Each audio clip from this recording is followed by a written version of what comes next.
All right. What is up, my friends? We are here. It is Saturday. Saturday. What's happening, Crone? We got a lot. Every time I take like 2 days off between streams is always a lot. If I didn't work 40 hours a week, I'd probably be on here streaming almost every day. The way that like our news cycle works is like so crazy. There is new stuff every single day to talk about. Which is, I mean, that's good for the stream. It's good for the stream, but I don't know if it's great for mental health.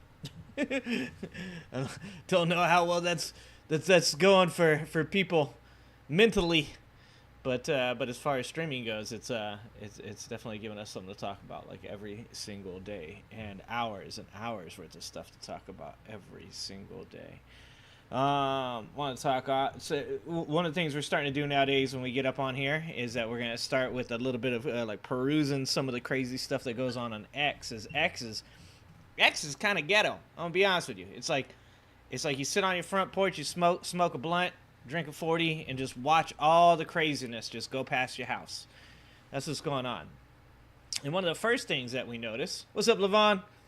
One of the first things that kind of I noticed today, just recently, was this person posted a picture saying Democrats can't stand the fact that Trump and strong black women go together, or some shit like that, right? And then posted this picture. So, in looking at this picture, like immediately I noticed that Donald Trump's face does not look like Donald. It looks like he got the Matt Getz, right? I'm just gonna call it the Matt Getz now. That's what happens when you get the Botox in your cheek and your eyebrows did. Like that's the Matt Getz treatment. That's what I'm guessing. So I noticed like right away that the Matt Getz thing was going on here. I also noticed that all of these women had some very similar facial features, except for like this one on the ones on the end, and I thought, oh, this is a weird picture. And then I started looking further and further at this picture, and I started noticing that these people have 6 fingers. Count them with me. 1, 2, 3, 4, 5, 6.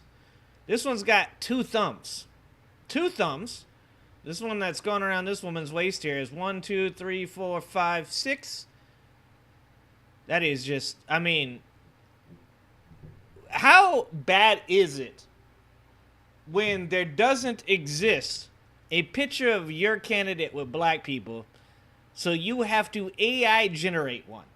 Like, that really says something about the people that you follow. When you follow somebody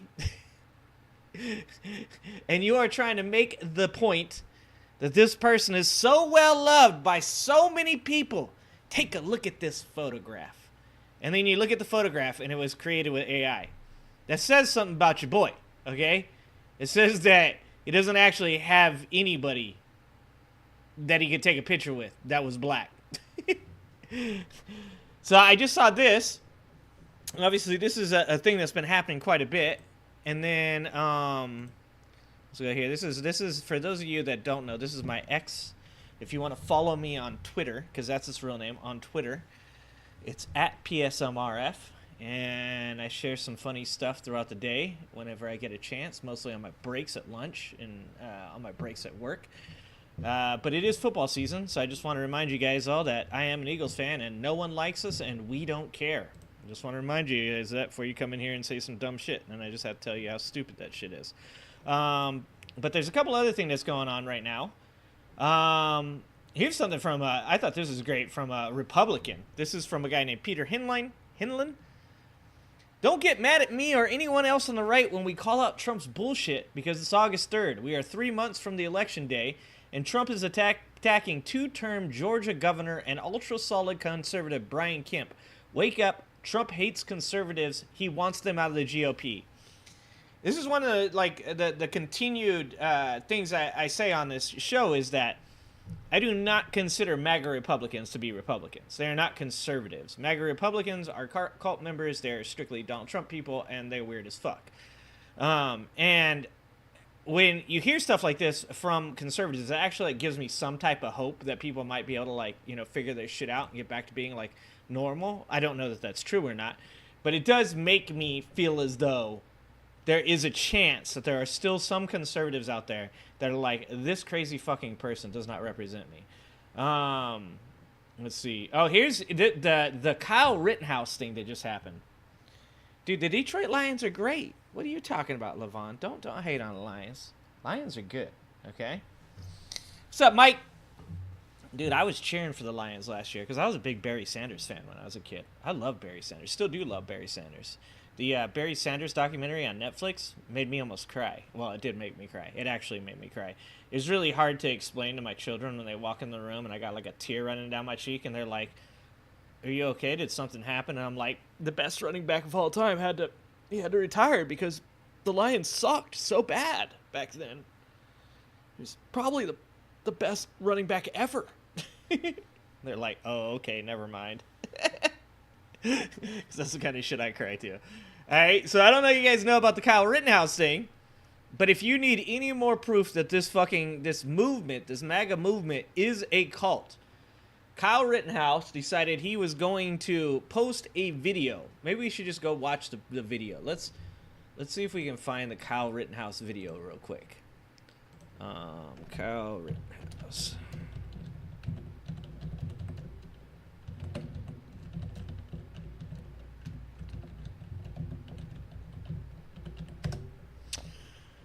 So Kyle Rittenhouse said he wasn't going to vote for Trump. I wonder if he took it down. That's the one thing. He might have taken it down.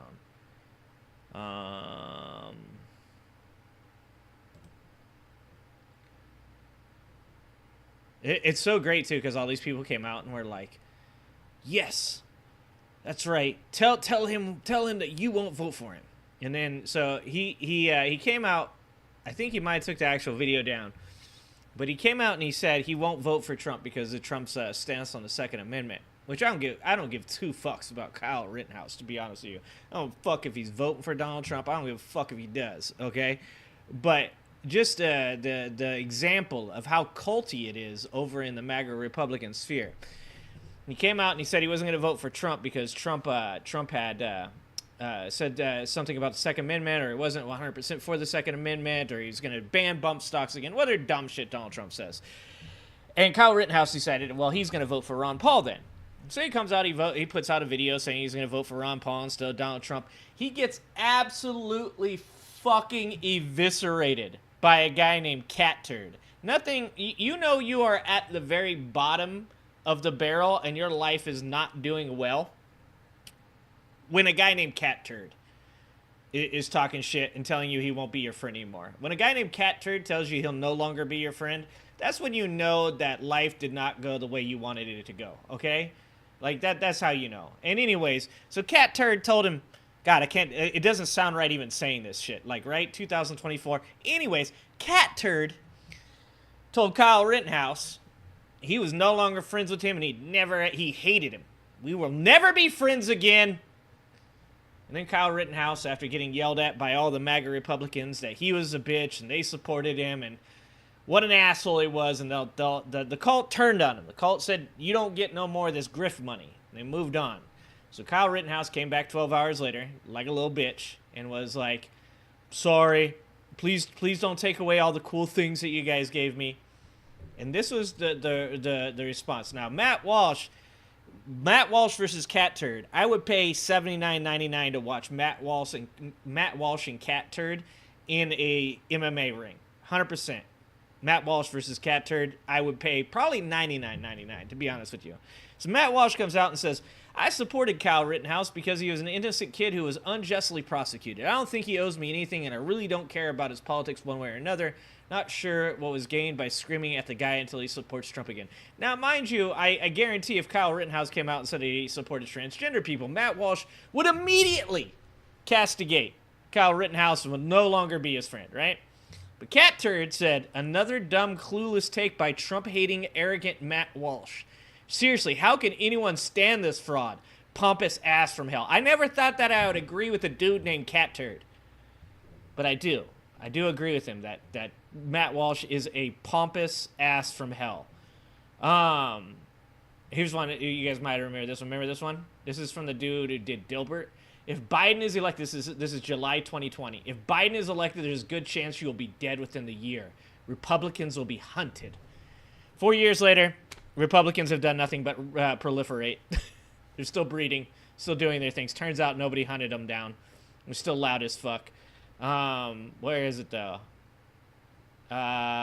This guy, here's this guy. Riley Carter, arrested for the grape of a 12-year-old after wearing this hat. It's always projection. Always projection with these people. Anyways, Kyle Rittenhouse got attacked by multiple different people, all of them telling him that they would no longer be his friend. He was no longer part of the cult, all of this stuff. Absolutely awesome. Then what happens? Kyle Rittenhouse comes back. He says he's really, really sorry. And this is another one here from Joey Manorino, who I think at one point allegedly acted like he was a black person for a while.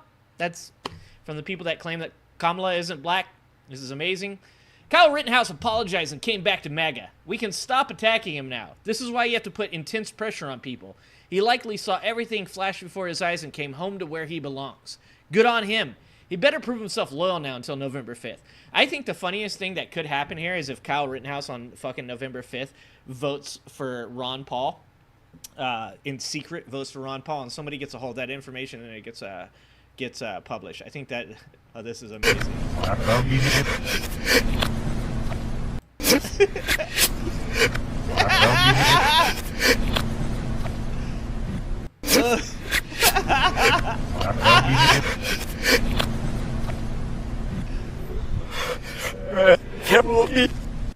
Oh, it's so amazing. Oh, that's so amazing. Here's another one. So they started attacking him immediately, saying he was transgender. How you guys like that? Immediately, this guy posts, he's a she. Immediately. These are your friends.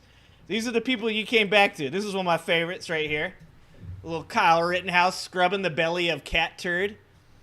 I haven't said hi to everybody. Let me say hi to everybody. Everybody's coming in now. What's up, Chris? What's up, AJ? Hi, Nightbot. Oh, God. Dude, it's absolutely amazing. Laura Loomer in MAGA World probably threatened Kyle. Yeah, exactly. Laura Loomer, I guarantee you, was all up in those DMs, Bill. All up. Ooh, look at you got some you got some acne. That is so gross, dude. So gross. Let's see. I like this one. Fucking Ben Shapiro. Attack Kamala's record lies in radicalism. Is she really black? Because that's exactly where Republicans go. That's how fucking dumb this is. Here are a couple other things that I was doing. I talked to Grok again, asked him, how many bots are there on X? Insight into the extent of the bot problem on the platform. According to a report by CHEQ, a cybersecurity firm, during the weekend of the Super Bowl in 2024, 76% of traffic from X to its advertising clients' websites was fake. This suggests a significant presence of bots on the platform during that time. How fucking insane. 76%. Here you go. This is what Cat Turd said to Kyle Rittenhouse when Rittenhouse returned to the fold. I was harder on you than anyone, but I can't hold a grudge when a man apologizes. Just remember, when it was political poison to take your side, Trump and MAGA was there for you during your lowest point.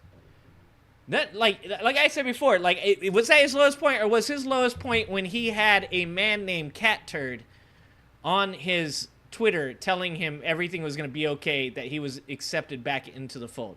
Oh, here it is. Here's the video. Hi, I'm Kyle Rittenhouse, Outreach Director for Texas. Hi, I'm Kyle Rittenhouse, Outreach Director for Texas Gun Rights. A lot of people are upset that I said I'm going to be writing in Ron Paul for President of the United States.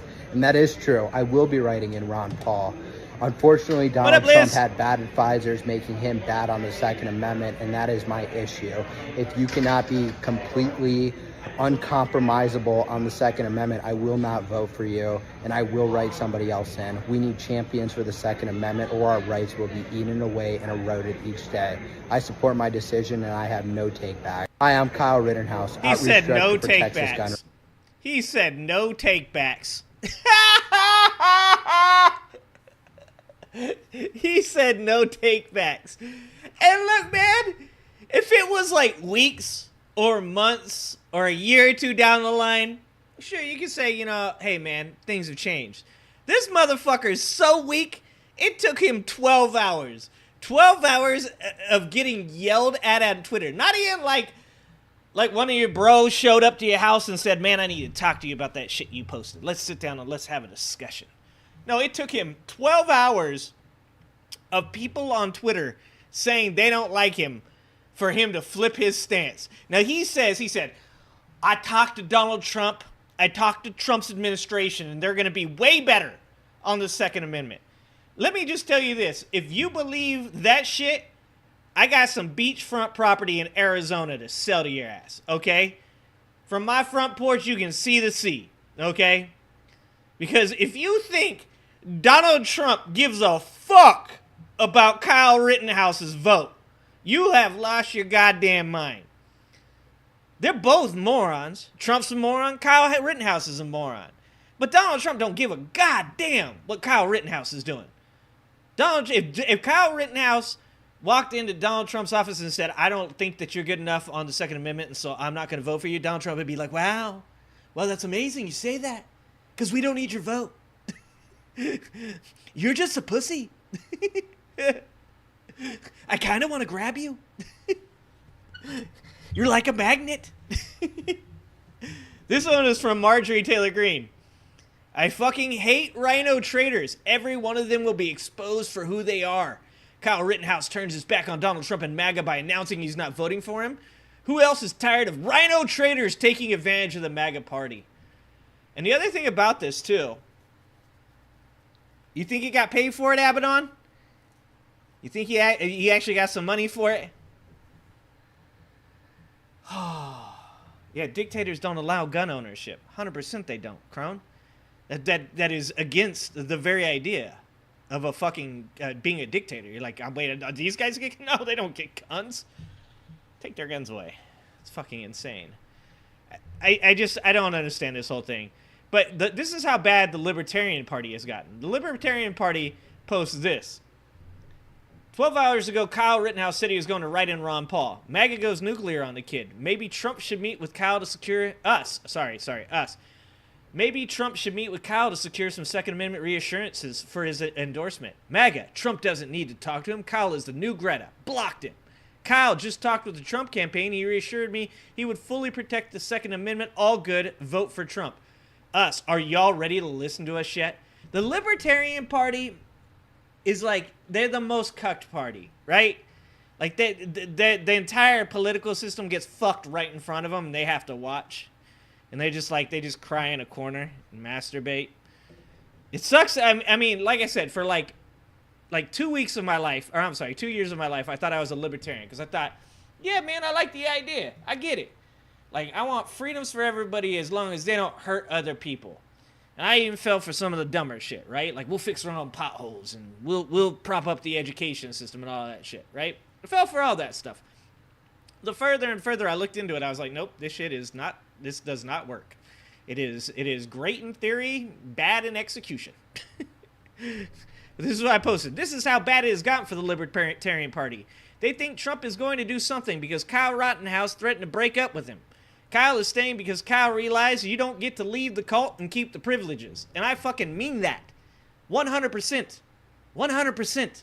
You do not get to leave the cult, and the cult still have all its followers follow along with you in lockstep. And that's what he realized. That's what he realized. Here you go. Dom Lucre posted, "This breaks my heart. It really does. Dear Kyle Rittenhouse, you have selected to be exposed. What happens next will be a warning for anyone who is compromised by money during this pivotal time." That might go along with what you were saying. That might be what you're saying. SSC, you're a broken robot. We're not on FJB anymore. You have to like figure some other shit out. Do you like how the bots are still like they're lagging? The bots are lagging. They haven't updated their system yet. They're still working on that. Update your system. Let's see some other dumb shit that these people posted. Here's one. This is a good one. Hulk Hogan posing with a dude with an SS tattoo. It's hard to beat those racist allegations. when you're taking pictures with dudes with fucking stormtrooper shit on your shoulder. Dude, this one right here. This shit's pretty funny. Let's see some other ones. Dude, here it is. Oh my god. I gotta be careful. I'm gonna get fucking, get some copyrights for my fucking scrolling past the Olympics be. Here you go. This one's good. Republicans, after hearing that Kyle Rittenhouse isn't voting for Trump, I don't want to play with you anymore. Dude, this is their nightmare right there. That's the nightmare right there. Kamala Harris wins. Smith becomes the attorney general, and then fucking Donald Trump just fucking, he moves to Russia. No way he goes to jail. He moves to Russia. 100%. Here's Chad Prather. Oh well, Kyle, I regret to inform you that I will no longer be one of your guests on September 12th at the TXGR event. I reckon you can write in someone else. This was not the way, bud. Dude, they got their feelings hurt so fucking bad, dude. It was big sad. It was big sad, guys. This is pretty dope. This is Joe Biden. Tomorrow, her daughter Miriam. Joe she was Biden, the one that President Biden sang happy with birthday all those prisoners that were released earlier today. Super dope. Emotionally fraught Joe Biden doing a great fucking job as always. Behind me as well. And he ain't done yet. Sister. President Biden we still got what, 5 months, 6 months of Joe Biden's wins, making these MAGA Republicans cry like bitches. That was amazing. This is another one. Joe Biden got owned. They're like, Joe Biden got owned. President Trump has said repeatedly that he could have gotten the hostages out without giving anything in exchange. What do you say to that? What do you say to President Trump now? Why didn't he do it when he was president? Sir, what a chance. Thank you guys. And they're like, but Gurkovich wasn't. He wasn't in. No, it's a fucking blanket question. This is how sad these motherfuckers are right now. The Republican Party is a literal fucking dumpster fire right now. After that NAJB interview where Donald Trump kept saying, black people, they're taking your black jobs. And he got fucking wrecked by that lady. Holy shit. They are an absolute goddamn dumpster fire right now. And they are trying so hard to just anything at all. And all they keep doing is posting clips that only the dumbass people that follow Donald Trump would be like, that's known. Because they're simple people. They're simple folks. They want to hear about what's the hardest thing in your life to decide on. The electric battery or the shark. Like that's who these people are. If I were to go down in a boat, what would I be more afraid of? Being electrocuted by a big battery or a shark? They have run out of shit. Kamala Harris broke these people. Broke them. It's absolutely insane. It's so crazy to see how fucking quickly this happened. All right, let's watch some videos. What up, Jeannie? What's going on? Oh, man. Do the comparison of jobs to careers? Yeah, right? Kyle Rittenhouse not getting an invite back to Mar-a-Lago. That's what I'm saying, Bill, I watched that video of the Libertarian Party, and my heart actually went out to them. I was like, I said it on stream. I was like, man, I might come back. I might join up. Because I saw them all fighting over whether or not they should be in lines or not, raising their hands. I was like, man, somebody needs to go to the Libertarian Party and remind them who they're supposed to be, okay? And then I heard them boo Donald Trump while he was like, you're lucky to even get 2%. If you ever want to win, you'll vote for me. If you don't want to win, that's fine. And they booed his ass, and I was like, you know what, Libertarian Party, I've been too hard on you guys. That's actually good call, Libertarian Party. And then I got on X, and I watched these cuck-ass Libertarian Party accounts, like just being like, can we just like support Trump? It would be great. I'm like, so you guys are for immunity for police officers now? You guys are for the unitarian executive actions of a president that has no checks and balances now? Like, that's what you guys are into now? One of them came on and I said, they shared the clip of the girl talking about Willie Brown. And I said, that's really funny because for those of you that out there that don't know, Willie Brown was separated from his wife when he dated Kamala Harris. Plus, I thought the Libertarian Party would never hold anything against anybody that didn't harm someone else to get ahead in their career. And this person said, well, we still have morals. But the funny thing is the non-aggression pact, which is the very foundation of the Libertarian Party, literally says that you cannot take actions or enforce boundaries on a person because of moral equivalencies, because you believe something is better morally. That is anti-libertarian. It can only be enforced if you are harming somebody else. The poor Libertarian Party, man. Sometimes I feel bad for them. Let's see. What do we got? You don't have a party anymore. I wish California could be socialist if they wanted, and Texas can be. Yeah. No, Abaddon, you're in the right place. Good citizen. No self-respect to shark would ever eat him. 100%. What up, Dim Snow Bunny? Yeah, I'm with you, Abaddon. So what I say is, I don't believe that people should join parties, to be honest with you. I think people should have policy values that they exhibit by leading by example, right? Like, I think that parties, unfortunately, put boundaries on people, and then within the party, you end up with having purity testing. What you saw with Kyle Rittenhouse is literally the example of purity testing. So if I want to say something along the lines of, I think that you should be able to own a gun for home defense, but I think that you should also be accountable for owning that gun. And if somebody uses your gun in a crime because you were not responsible about how you handled it, then you should be, found guilty. And somebody within, let's say, the Democratic Party says, well, no, I'm 100% anti-gun, and you can't be Democratic and be pro-Second Amendment at the same time. Well, I have a problem with that, right? I make jokes that at times people on the left aren't super comfortable with. I come from a background where I did things that probably people on all sides of the spectrum wouldn't be super happy with. So I look at the way that we do politics nowadays as being kind of ridiculous. I think that you should vote for a person that most embodies the policy values that you have. I believe that most government systems are actually a mixture of different systems. I think that capitalism is a great driver economically for the United States of America, but it's extremely flawed and imperfect. And you can't have something like free market capitalism, because when you cut total regulations, the people that get fucked are the middle class.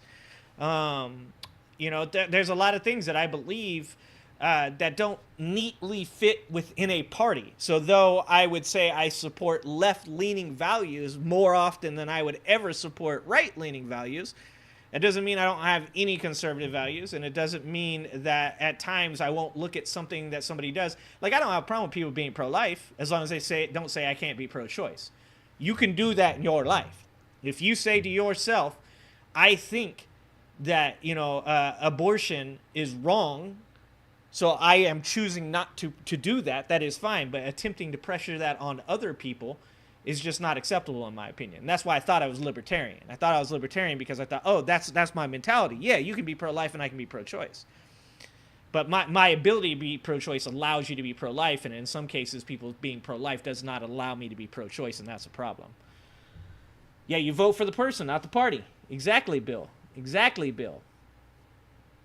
You gotta, that's where it's gotta be, man. That's where it's gotta be. You shouldn't be voting for people because they're the leader of your cult. I've told people before when we talked about Joe Biden, when Joe Biden was the candidate, I said, well, he stutters, he can't talk. I'm not voting for Joe Biden the person. I'm voting for Joe Biden's policies. I'm voting for Joe Biden's administration. And so far, what I've seen on Kamala that I've looked into have actually all been really good things. She's much more progressive than I ever thought that she was. In fact, it scares the fuck out of the right now that she is this progressive. I looked into all the prosecutions, all the Willie Brown bullshit, the whole withholding DNA evidence, and I was really sad I was really sad that I was stupid enough to listen to people and what they said and never go and research that shit to see if they were right. Because when I finally looked into all of those things that I believed about her, I found that the majority of them were false. And like I said, that isn't on them, that's on me. I was mad at myself, not at other people. I was mad at myself for not going and looking into her history and verifying that the things that I thought were bad about her were true or not. So when I looked into those things, I was very upset with myself. You know, it's not on other people. It's on me to figure that shit out. So, you know, like I said. She's friends with Quavo. What up, Sharon? I saw that shit. That was too funny. It's too funny. But that's the truth of it is it's not, you know what, like, I want to be able to blame, like, people that are, like, influencers and shit like that for you know, taking advantage of people. But really, it's the same problem I have with politics when people say things like every politician is corrupt. I can show you a video right now of Katie Porter standing up there and fighting for your rights to get affordable housing. How is Katie Porter corrupt? How is Katie Porter a person who literally goes into these congressional hearings and roasts fucking corporations on their bullshit? How is that corrupt? That's the opposite. You know, how is Bernie Sanders fucking taking the Starbucks CEO to task and telling that motherfucker he needs to pay his people better and treat human beings better? How is that corrupt? You know what I'm saying? Like, and once again, I was part of that problem. I was one of these people that, like, repeated and regurgitated this shit. I regurgitated the shit about your vote doesn't matter. I regurgitated the shit about everybody that's above us is corrupt. There's lots of people that do bad things, and those people need to be held accountable. But there's also a lot of people that are doing good things, and then there's some people that are trying to do good things that do bad things because they're trying to do good things. It's a very complicated thing that's going on here, and it's on us to be better about figuring out who the good people are, who the bad people are, and then using your vote to vote in your interests. Because what we constantly have nowadays is a bunch of fucking people that vote against their own interests, that vote in the interests of ultra-wealthy corporations because you're afraid that they'll take their ball and go somewhere else. They want to move to fucking China? Let them move to China, dog. They ain't gonna like that shit. They ain't gonna like that shit. You know, it's time that we started doing stuff for us. Start doing stuff against us. Yeah, they said she was racist against Jews. And her husband's Jewish. Yeah. That's what I'm saying. People don't ever look into any of this stuff, man. Anyway, so we're talking about Kyle Rittenhouse, so let's watch Dollemore talk a little bit about it. I give you guys my 5 minutes on it. Let's hear Dollemore's 5 minutes on it. In a while, something happens. Dude. That is just too funny. That is too good to not take a moment and celebrate in the failure. Kyle Rittenhouse, there's a cash button over the last couple days, has been really going through symbol. it. Then you type in your message He's and lost send it. like 50,000 What up, Paul? followers on Twitter, which is not a big deal. It's Twitter, who cares? I mean, he's lost more followers on Twitter than I have. And you'll never get... For those of you who don't know how to super chat, I believe, I don't know what it looks like on the phone, but it's a square with a dollar sign in the middle, like a little cash symbol. So, and you know, if you guys feel like you know, donating a little bit of money to support the channel, I appreciate you guys.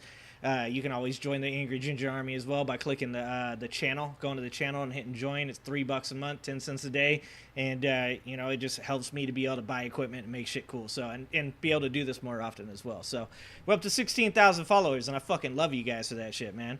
100%, you guys are the best. Without people like Sharon, who set up my Discord, which is popping now, people like Woke in there, join the Discord, lots of stuff gets shared. Like, if it wasn't for people like Sharon, if it wasn't for people like Woke, like DJ, like Levon, like Mike, like AJ, like Paul, like all of you guys, like, I couldn't do this shit, man. And I super appreciate you guys. It's about you guys, you know? I love being here, and I love talking to you guys. That's the reason. Is it because you he get all the killed credit. 2 people during a protest with a weapon he was not authorized by law to have? Was it him being just generally a dopey, pudgy little turd? No, it's none of these things. It's that he, for some inexplicable reason, decided to pit his political heft against that of Donald Trump. And he posted a video on his Twitter. I'm going to Now, what do you guys think? I was saying that I think I think he is making a play. I think he wants to find himself in a politically advantageous situation. I think Kyle Rittenhouse he's jostling with the MTGs of the world. He wants to get in there. He wants to be a congressperson. That's what I think. I think he tried to come out with that political statement, and since Ron Paul is a libertarian, I even said I think he might be vying for like a libertarian position.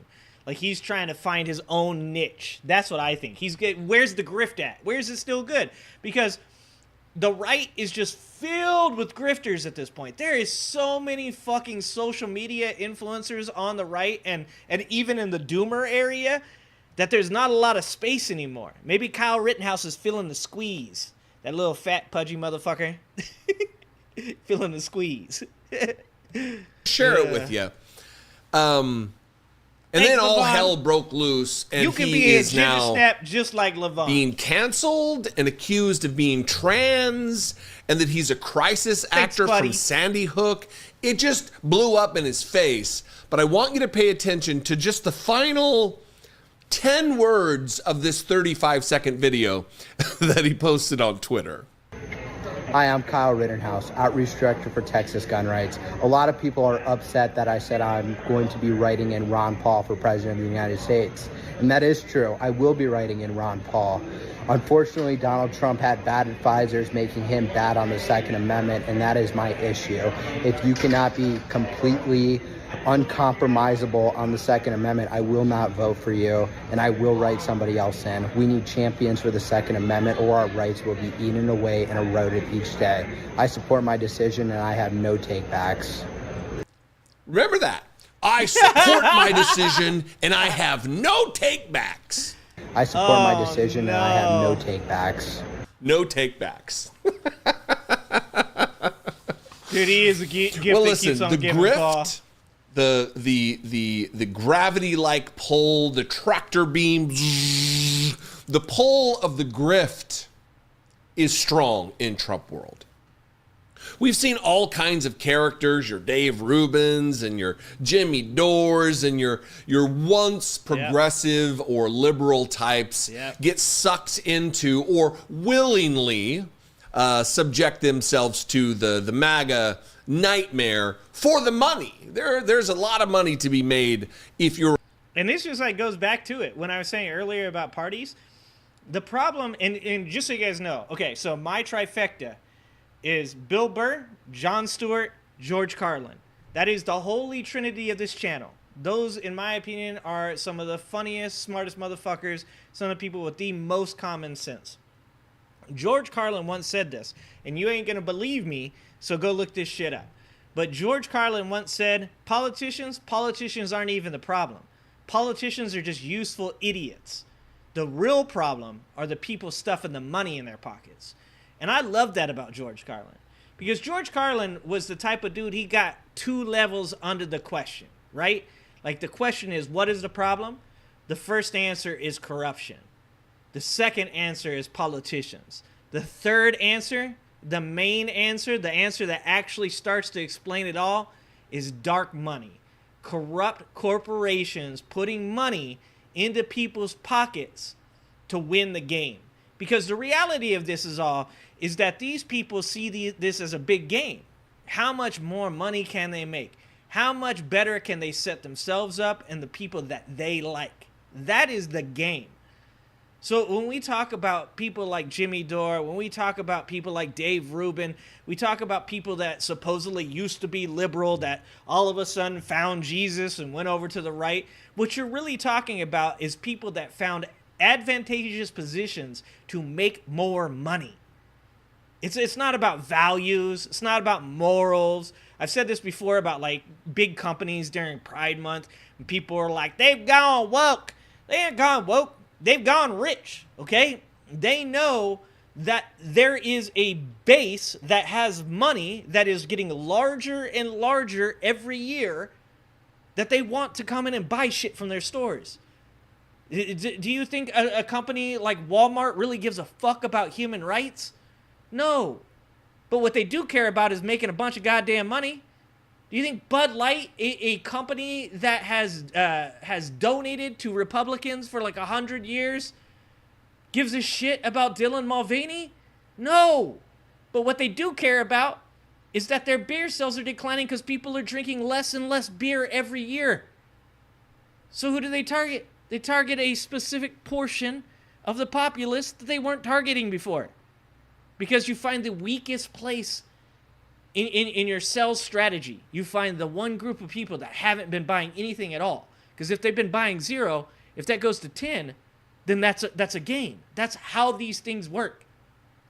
So when he talks about Dave Rubin, when he talks about Jimmy Dore, he talks about these other people, it really gets to the heart of the problem. And it gets to what George Carlin was talking about. And that is, it's not even the politicians. The politicians are just useful idiots. It's corporations. And that means that it's capitalism. And we need to talk about how we use a system like capitalism that's really good as a financial driver, as an economic driver, but help it to help people feel better, feel happier. How does it benefit us more?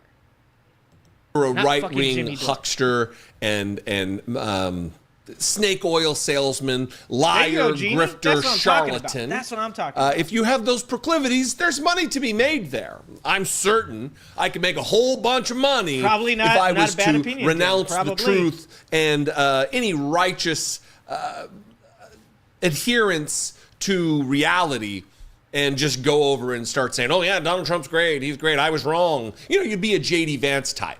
You could be vice president of the United States There on you the go. Republican ticket, if only you're to resign yourself to the grift. Anyway, right wing lost their minds on Twitter. Cat Turd, the famous Trump supporting Cat Turd, said this: "Bye forever.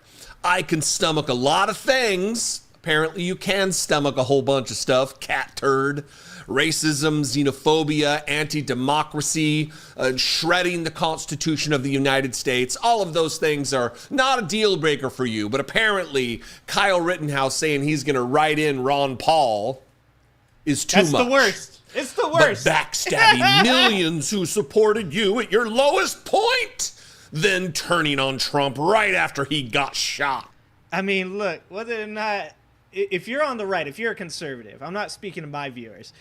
I'm speaking to my conservative viewers. If you are on the right and you are like defending him when he shot 2 motherfuckers and you guys are like, there's reasons. Like, whether or not you believe that it was in self-defense or not, those people had families. Those people had friends. Those people were a part of society. So even if you're a conservative and you defended the fact that he shot those 2 people, he still shot 2 motherfucking people, okay? And then him saying he's going to vote for Ron Paul, that's the fucking... Ron Paul isn't even a Democrat.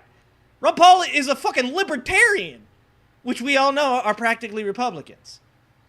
Like, this is like why people think y'all are weird. This is why you guys, like, the foundation of your beliefs never makes any fucking sense at all. Broken shoot 2 people. And you're like, I don't really care about their family. I don't care about their friends. I don't care what kind of things they were doing. Fuck those people. Did you hear he's voting for Ron Paul? What? Blocked? That's fucking crazy. I can't stomach it. Won't put up with it. Forgotten forever. Yeah, And he shared J.D. Vance literally a picture said of the fact that he he was had Hitler. blocked Kyle Rittenhouse on Twitter. Chad Prather, who apparently is a comedian Yeah, I agree with that, Lalo. and commentator. Fundamentally was wrong at times. I thought it he was like some necessary. goofy country singer or something. He said this: "Oh well, Kyle, I regret to inform you Bill. that I will no longer be one of your guests on September 12th at Texas GR event. I reckon you can write in someone Tim? else." Right? This And was they're not like, the they way, love that shit. bud. This was not the way, bud. Chad Prather. And then there's random right-wing weirdos Dude, and I already conspiracy brought all these accounts up. accusing him of being I could have done Jesse trans, Dahlemore's show for him. accusing him of being a child crisis actor Oh, no shit, I when didn't see Sandy that Hook one. took place like No. 20 years ago or so now. I mean, how long ago was that?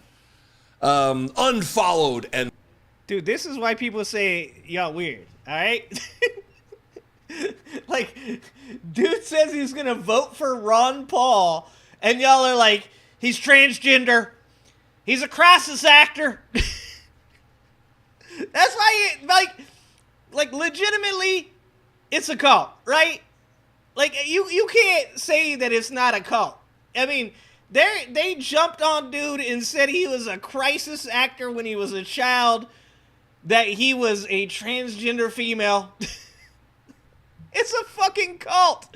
Oh man. Unfollowed and blocked, and Yeah, then this well, goofball there's nothing wrong with whining him, and but if you're a crying up conservative, just it the, is. the crocodile tears from the Guinness World Records Sharon, book. I don't even fucking know, After man. all Shit real don't make Donald sense. Trump did for you, I contributed to your defense when you were arrested, but you are a piece of shit. Probably the craziest shit about all that shit, Sharon, was that his mom, was he 17 when he bought the gun, or was he 17 when he shot those people? How old was Kyle Rittenhouse?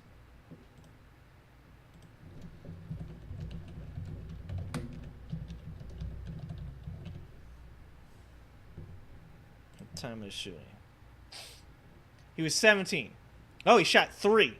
Did he kill 3 people or 2 people? Oh, he killed 2 people. So he killed 2 people and injured another, right? Shot 2 men who had tried to grab and injured another who had point. Yeah, so he killed 2 and injured another. He was 17 and his mom drove him across state lines to be at that riot. Like, that's fucking insane.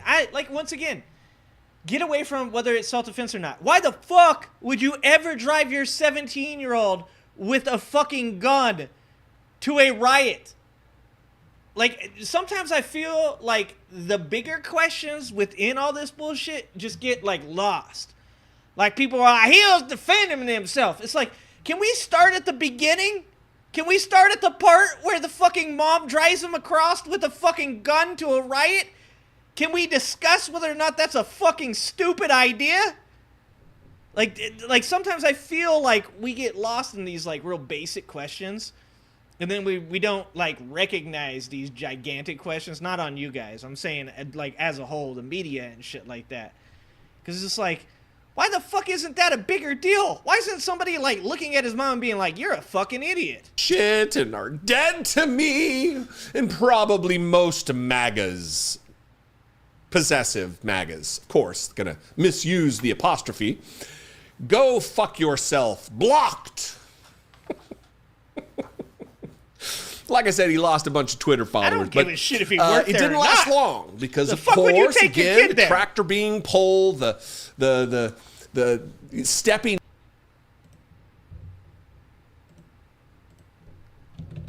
I'll make sure I'm right.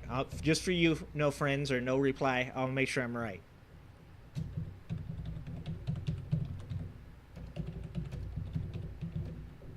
I'll make sure I'm right. Okay. All right. You're wrong. I'm wrong. Claimed Kyle Rittenhouse's mother, Wendy Rittenhouse, drove him across state lines and dropped him off to protest in Kenosha, Wisconsin with a rifle in the night. Shot 3 people in August. False. According to testimony in Rittenhouse's murder trial, he drove to Kenosha the day before the shootings and spent the night at a friend's house where the gun used in the shooting was kept. It wasn't until the next day that he took the gun from the house and went to Kenosha protest where the shooting occurred. The testimony was not challenged. As the trial reached a conclusion on Monday, a post circulated on social media falsely claiming that his mother drove him to the riot with an assault rifle. My bad. My bad. His mom did not. My bad. Now, mind you, that was just his testimony. He could have been just trying to help his mom out. But it says I was wrong, so I'm wrong. I appreciate the correction. Back into line when you realize that Maybe the that's only why it way wasn't you made a make big any deal money out. whatsoever is from MAGA world. He went back on the I have no takebacks, the bold and defiant 12 claim, hours later. I have no takebacks. I support my decision and I have no takebacks. He tweeted this that is now pinned to his Twitter account lest I just like that he said no takebacks. No takebacks. Like, you are still a young-ass person if you're saying things like no takebacks. Maybe this dude shouldn't have that type of influence on our political sphere if he's still saying things like no takebacks. anyone know that he will never step out of line again. He says, over the past 12 hours, I've had a series of productive conversations with members of Trump's team, and I am confident he will be the strong ally. And let's just be honest. This shit didn't happen. He had, I've had a series of productive conversations with members of the Trump team, and I am confident he will be the strong ally gun owners need. No. Let's just be honest. They came after him. They told him he's not allowed to vote for Ron Paul if he wants to be a part of the MAGA grift. And he decided to take it back. No take backs turned into take backs. Gun owners need to defend our Second Amendment rights. My comments made last night were ill-informed and unproductive. I'm 100% behind Donald Trump and encourage every gun owner to join me in helping send him back to the White House. I support my decision, and I have That's no a good question, G. No take-backs until, take back. MAGA world. Do you need more evidence that it's a cult? Do you need more evidence that these grifters are just that? That when their paycheck is in jeopardy, all of a sudden, the no take back guy is taken back as fast and as furiously as he can? Come on. Gross and without doubt, very, very weird. Anyway, what do you think? I would love to know. Have you been following this drama on the Twitter? Which I'm getting. Lalo, I still don't understand what is wrong with his political choices. I'm not talking about his political choices. I'm talking about the fact that he can't have... This is purity testing. And it happens in all of the parties. And it's wrong. And when people say that MAGA is not a cult, you're literally saying that he can't say he's going to vote for Ron Paul, or you will stop supporting him in any way, shape, or form. Any way, shape, or form. That's a cult. If you can't say to somebody, I think something about this person that you guys all want me to vote for is wrong, and so I'm going to choose to vote for this other person, and they say, then you don't get to be a part of our group anymore, it's a cult. It's a cult. The government can't stop all the 3D printing from printing the lower guns.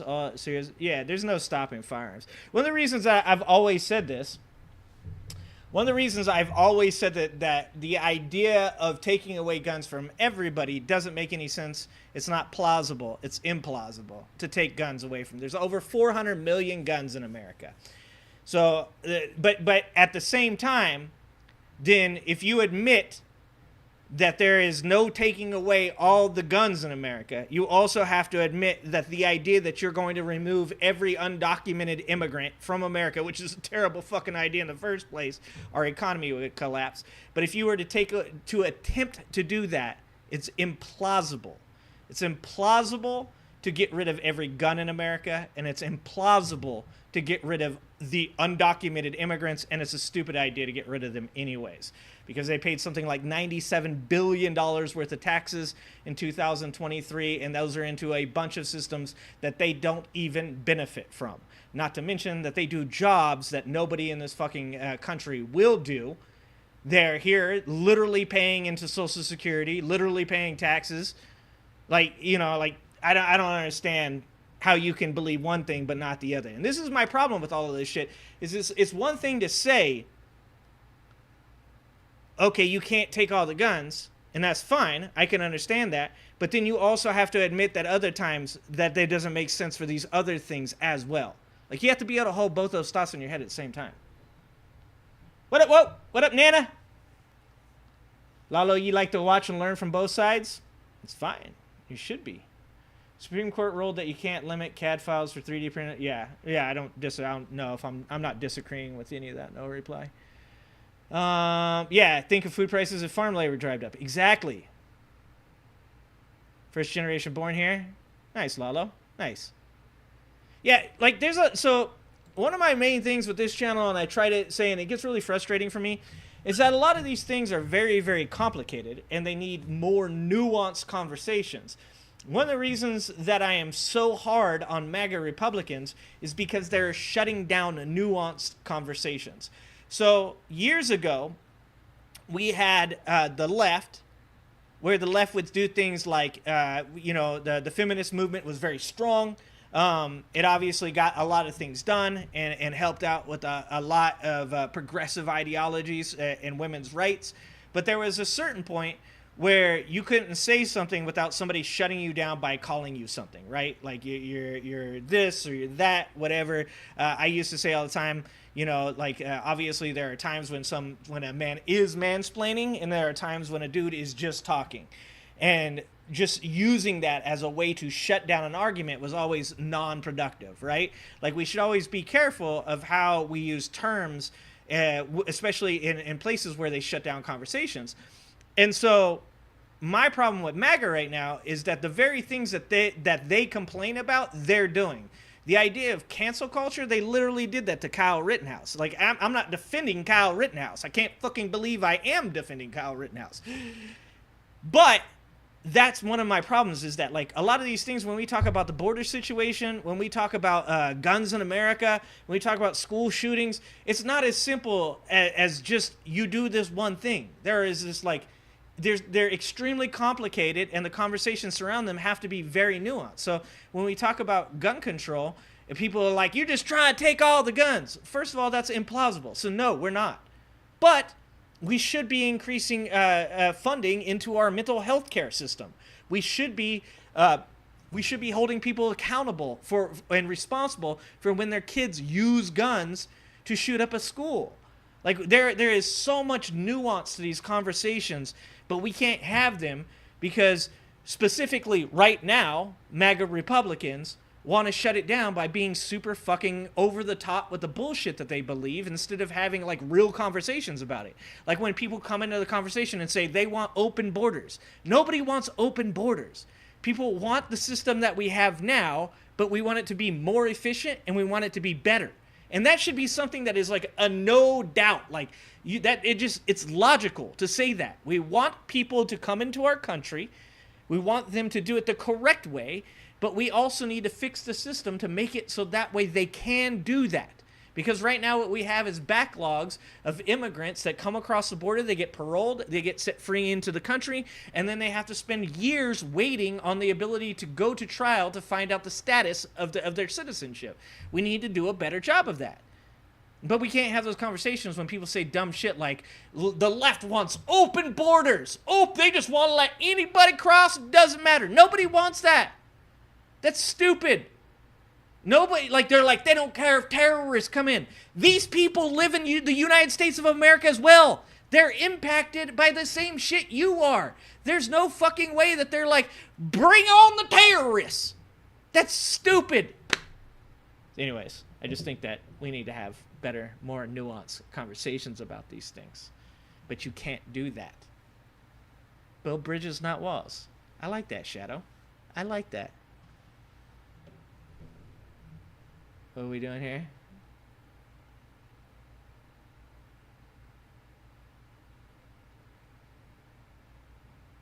I don't know what we're talking about. Anyways,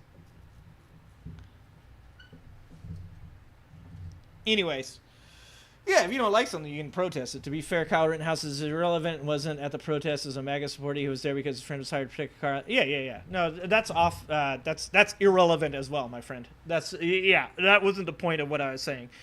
Like I said, there's a whole history to Kyle Rittenhouse. My main point is that if you have a group of people that are like going to lose their fucking minds and cut you out of their life because you said you're going to vote for Ron Paul instead of Donald Trump, it's a cult, dog. It's a cult. And it was funny. It was funny to watch. Shit was hilarious. But it's also scary. It's also weird as fuck. It's not something that people should be doing. You shouldn't be saying, like, I have so many people that come into my chat that say that they're going to say they're going to vote for RFK. Do I think that they should vote for RFK? No, I don't think they should vote for RFK. I think they should vote for Kamala. But am I going to cut them out? Am I going to tell them that I'll never, ever talk to them again? Of course not. That's fucking stupid. I even have people that come in my chat that tell me that they're going to vote for Trump. I hard disagree with that. I think that's the dumbest fucking thing you could do. That's worse than any of that shit. But they get to come in here. They get to comment. They get to talk to me. They get to troll me. Like, the idea that somebody is going to vote for Ron Paul so you're going to cut them completely out of your political party proves that it's a fucking cult. Oh, Shadow, you definitely trolling.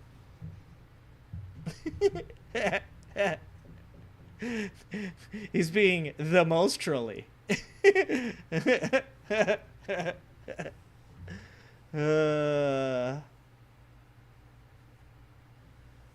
Yeah.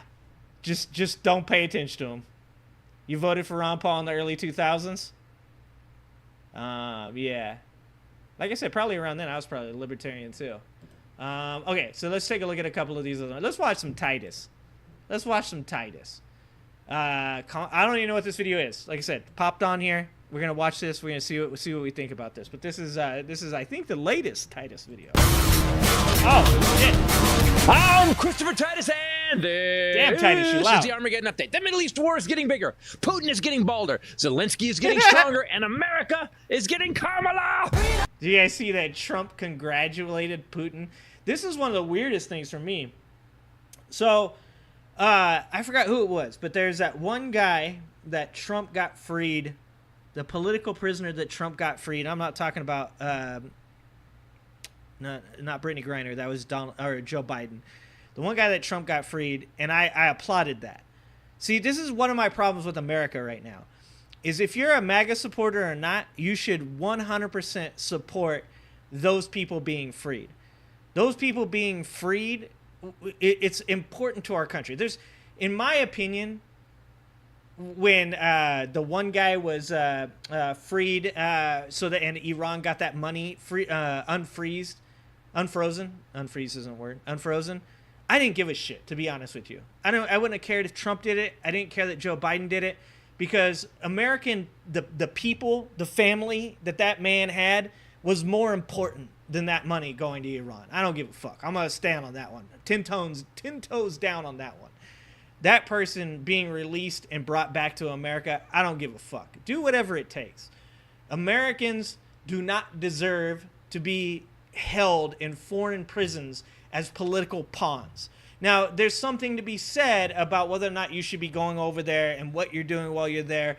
But specifically ones that are over there for our government and stuff like that, those people deserve for our government to do everything possible to have them brought back. So whether you're a MAGA Republican or you're a conservative or you're an independent or you're a Democrat, whether or not you agree with what they gave for what they got, you should be celebrating those people were released. It's a fantastic thing for those people and their families that they were released, and you should be happy for them. And it's super fucking weird that the right will not say that they support those people being freed. The right will not celebrate those people being freed. It's just like the Olympics right now. Another fucking weird thing about the Olympics. Like, you're supposed to be patriotic. You're supposed to be borderline nationalists. And then you don't support America in the Olympics? You don't support American prisoners being freed? You're not patriotic then. I've been watching the fucking Olympics since I was like 6 years old. I love that shit. I love supporting America. My whole family's military. I have people in my family that are on the right. I have people in my family that are on the left. They all support the Olympics. They all support people being freed. And the lack of support for those people being freed from Russia is fucking mind-boggling. It's weird, and it shouldn't be fucking happening. Like, I don't care what side you're on. You should be happy for those people, and you should be happy for their families. Your mom's legally retarded. That's right. I know, Let's 'cause I've talk had about the sex with her. Democrats running a wicked ass What up, he accomplished hurts? alpha chick for What up, president. Nathan?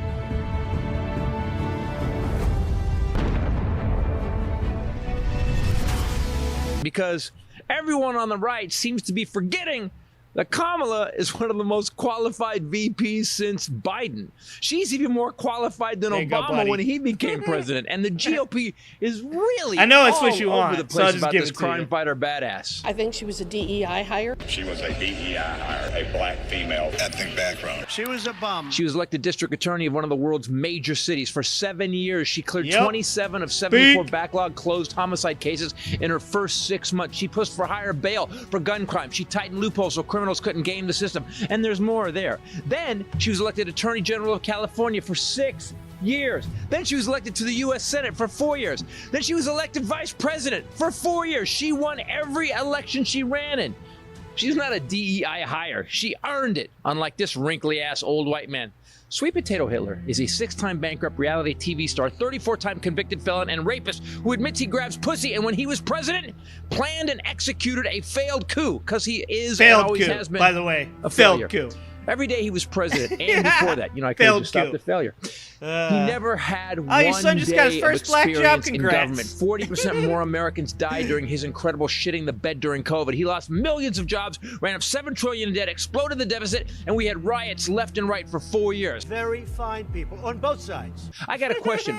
Why do white men get a pass when this pillow-fisted mama's boy was given $400 million by his daddy? He went bankrupt repeatedly. This man right here, bankrupt casinos. Think about what that takes. The man bankrupt 4 6 casinos. times. Do you know how casinos work? Yeah, I don't give a shit, no reply. I'm fine with it. People walk into the casino. They hand over all their money. I don't replay this because I want to help no reply. Look, no reply. I tell people this all the time. I get it. You guys are on the right. You come in here and you try to say things like, she pulled off a coup. Because you know that people on the left will pick that shit up and run with it because there's enough people on the left that are tarded enough to fucking eat their own. But I ain't falling for that shit, dog. Solid try. But it ain't gonna work here. That shit don't work with me. I was literally in 2020 saying Kamala is a great fucking candidate and we should elect her for president.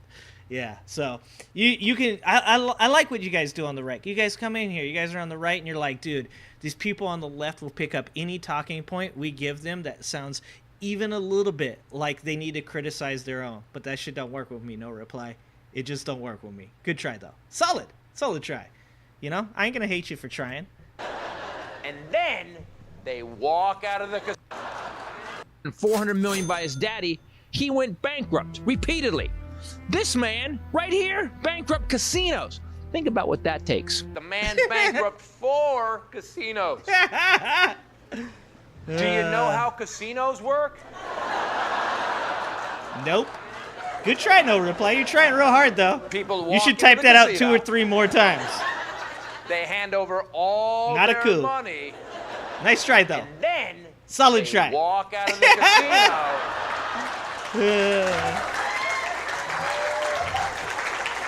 Somehow he found the glitch in that.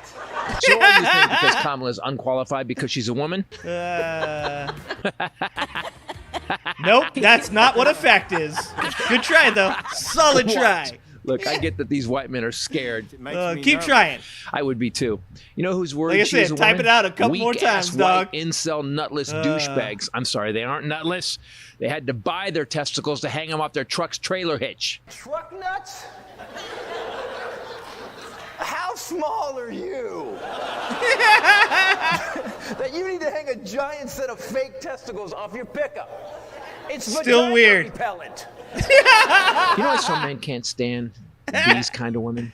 Because strong women can't stand these weak-ass, blame everybody but themselves boys. The You know what's fucking funny to me? truth. That these failures of manhood, men who can't deal with an accomplished, competent woman, one whose record is so stellar, strong on crime, strong on her beliefs. You know what Katie Yep. Porter said about her? She worked for her. Hilariously She said, enough, what I something saw that is somebody who Republicans is used to not for stand sale. on. Katie Porter said that. So our candidate is Kamala. Tough on crime, self-made, accomplished in every job that she had to win an election for. And the only thing they have on her is she's a black woman. Yeah. In my ex. No. The only thing they have on her, remember guys, is she's not a black woman. She's totally not black. She just became black. Indian the whole time. Whole time I knew her. She was Indian. And all of a sudden she was a black person. That interview is still one of the, it's going to go down in history as one of the best interviews of all time. And they're flailing. It's great. It's amazing to see. I love watching this happen.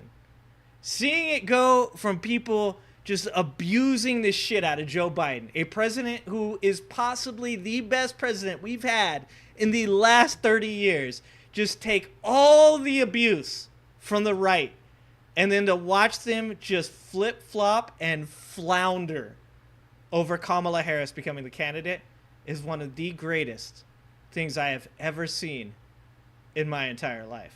It's a beautiful thing. It's a beautiful thing. Experience over the last decade, the most formidable people in America are black women. Good luck, guys. This is Christopher Titus, and this is the Armageddon Update. Hey, go back. Zach, I know you wanted to, so I'll give it to you, too. You guys like it when I shit on you, so I'm going to do it for you, okay? Here you go, buddy. Just for you, Zach. There you go, buddy. That one's for you. Okay, dog? I know you guys like it when I shit on you.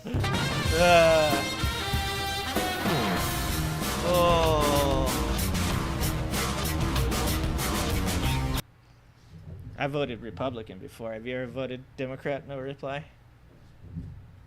Let's see what else we got. Dude, I was just saying, Jasmine Crockett.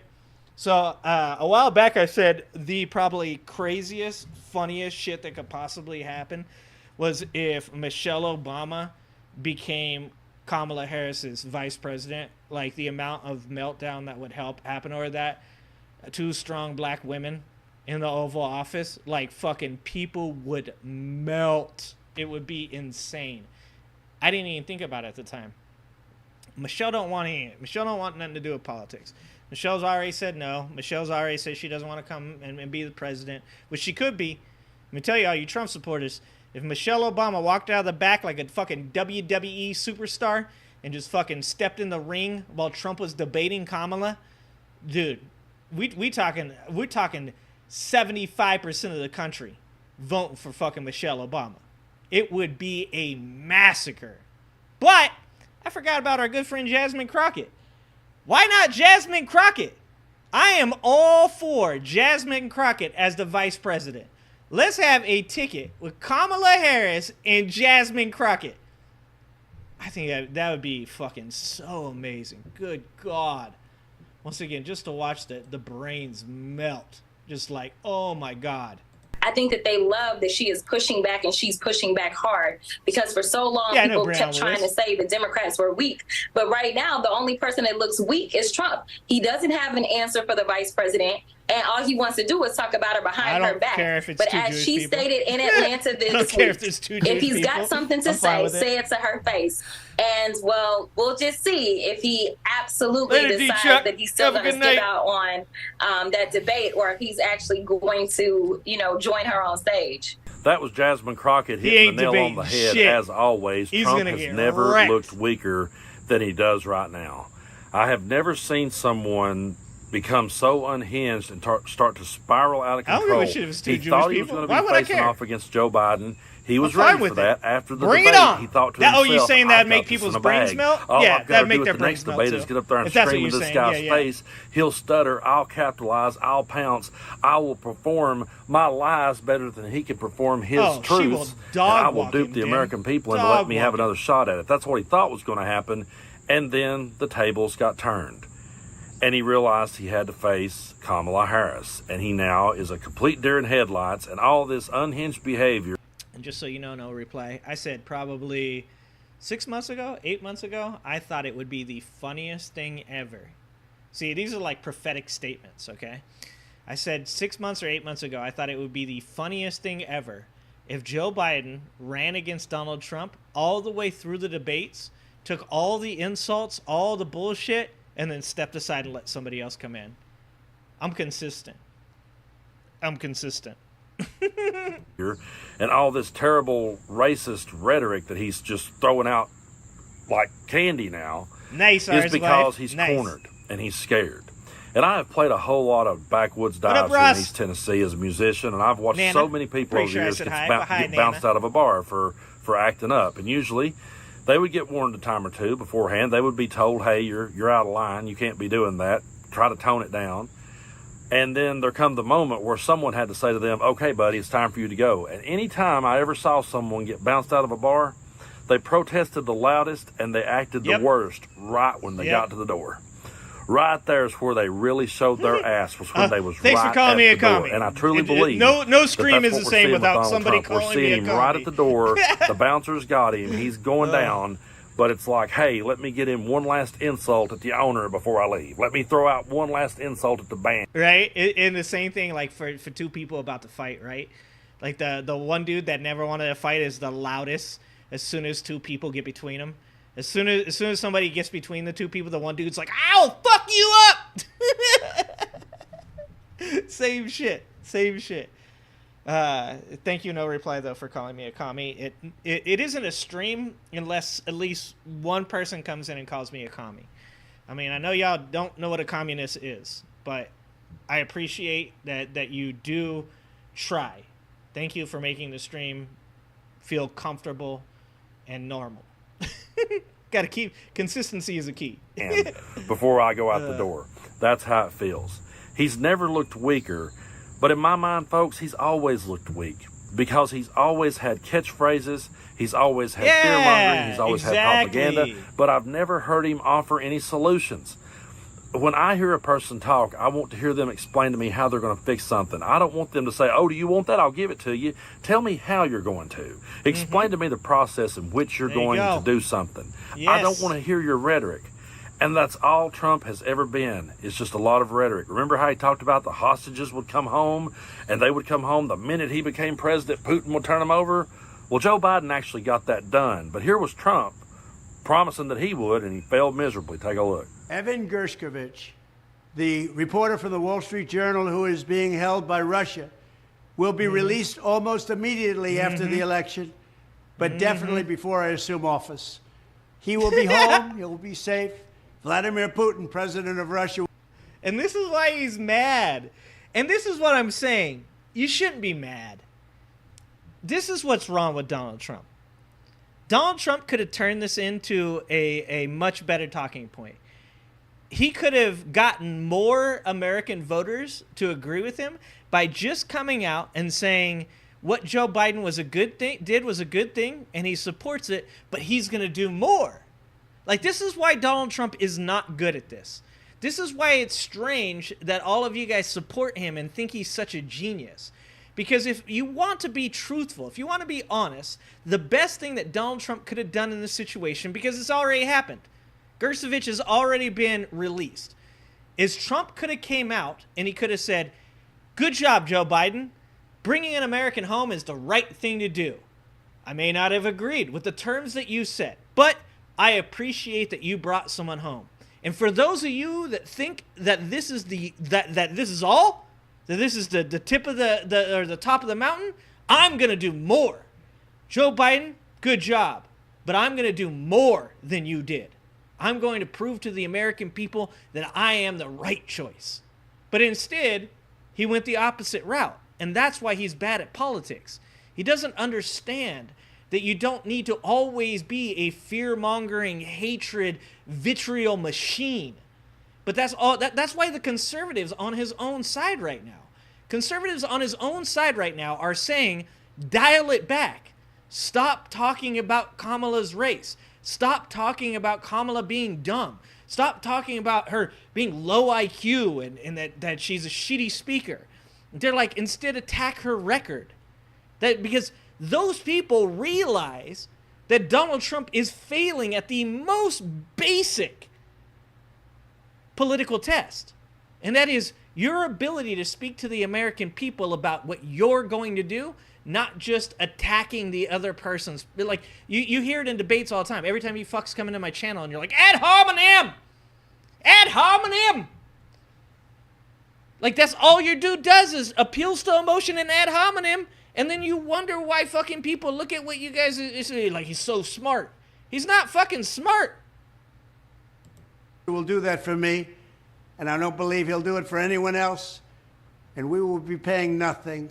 Biden likes to pay massive numbers. We will be paying nothing. Thank you very much. So that's another promise that he wasn't able to keep, and again, he looks weaker than ever. And when Joe Biden was asked about Trump, his response to this is just priceless. Take a look. President Trump has said repeatedly that he could have gotten the hostages out without giving anything in exchange. What do you say to that? What do you say to President Trump now? former president? Why didn't he do it when he's president? Sir, what did you Well, that's the Fucking million-dollar exactly. question. Why didn't he do it? Why didn't he do it when Why he was didn't he get president? it Why done? didn't he do a lot of things while he was president? Why is it that the only two promises he kept was doing away with Roe versus Wade and giving his rich buddies tax cuts? That's the only two promises he kept. That's all he cared about. Everything else he failed to do. Everything else Joe Biden had to come in behind. And that's the reality. That's the reality of it, is when you actually get down to legislation and policy, Donald Trump blew his load. Donald Trump couldn't get an infrastructure deal done for 3.5 years, and I'm giving him before COVID. I'm not even saying for his last 6 months to a year in office. I'm not even considering that portion. Let him have that. For a year, he didn't have a chance to do it. For 3.5 years, he did have a chance to get infrastructure done. And the reality is that he's too divisive. He can't get his own party, political party, to agree with him. He couldn't get an infrastructure act done because he blew the load of the budget. That's why he put $4.2 trillion on America's tab before he even pushed his COVID legislation. Before we ever even got into the COVID era, he had already cost Americans $4.2 trillion. And he had only brought back $500 billion of that, whereas Joe Biden, during his time, has brought back $1.6 trillion. Triple what Donald Trump did. Because Joe Biden got an infrastructure, a bipartisan infrastructure act passed. Because of his Inflation Reduction Act. He created a ton of jobs. The reality of the situation is that Donald Trump, his policies, not his person. This isn't an attack on Donald Trump, the person. This is on his policies. His policies were not good for America. They were really good for ultra-wealthy people. And if you believe trickle-down economics works, while you're complaining about trickle-down economics not working, then you might have thought that was a good idea. I don't. I think that a strong middle class is very important. I think a lower middle class that doesn't have to constantly bear the burden of high taxes because ultra-wealthy people don't want to pay a bigger portion of their wealth into taxes is fucking ridiculous. I think that you're going to find that if you can't keep a middle class strong, and if you can't take the burden off the lower middle class, then at one point or another, you will end up with communism. In fact, if you don't like Marxism, then you should realize that late-stage capitalism is exactly what leads to communism. It's exactly what leads to people getting drug out in the street because they're wealthy and shot like Lenin did. That is what communism comes from. I am literally sitting here trying to stop that from happening because I am telling you that the best America is an America with an extremely strong middle class, one that does not bear the burden of paying for the social safety nets of the poor, the poverty-stricken. That should fall on the ultra-wealthy that are paying their CEOs $26, $27 million in bonuses. There have to be social safety nets for poverty-stricken people, because when there aren't social safety nets for poverty-stricken people, once again, the middle class is the one that pays for it. The middle class is the one, again, that has the burden to bear. But people continue to vote against their own interests because they're afraid that ultra-wealthy corporations will take their ball and go somewhere else, which is not true. And clean it up and fix it and repair it and get it done like a real leader. Communism killed Donald everybody. Trump has never looked No more weak, but he loves to I think talk we can about agree how on that. we're a Communism killed laughingstock of the everybody. world, and he runs down America every chance. Stalin killed fucking millions of Russians. I think this should be a place where me and you agree, buddy. Is we should agree that getting to a point where late-stage capitalism results in a communistic country, if you look at things like Stalin's communism, where the Gulag killed millions of people, we don't want to ever be there. Chance to get, and talks about what a terrible country we became. Here he is talking about how they're all just they're just laughing at Biden. They wouldn't laugh at him though. Take a look. Hey there, stop scrolling for 1 second. I'm Congresswoman Alyssa Slotkin, running for the U.S. Senate in Michigan. Vote Slotkin. I don't know. We're laughed at all over the world. When I was president, we weren't laughed at. President Xi was not laughing at me. But I think he forgot that the world did laugh at him right to his face. You guys remember this? In less than 2 years, What up, My Andy? administration has accomplished more than almost any administration in the history of our country. Donald J. Brown. Who's Donald J. Brown? America's so true.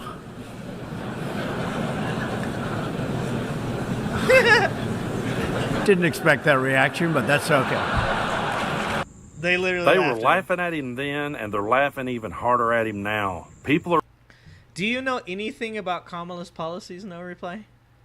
Like, do you know actually anything about her policies? Or are you going to talk about, like, I'm sure there's some people in my family that have had some crazy ideas. I'm from the ghetto, bro. Okay. I hear what you're saying, but that doesn't mean that Kamala Harris is pushing us towards Marxist communism. She's not a communist. You could say she's socialist. You could say she's progressive. I would agree with those things. But being socialist does not make you a communist. There is a big difference. And the biggest thing that I think that people make a mistake on when it comes to government is saying that you must have a pure, unfettered free market. That does not work. That also leads to communism.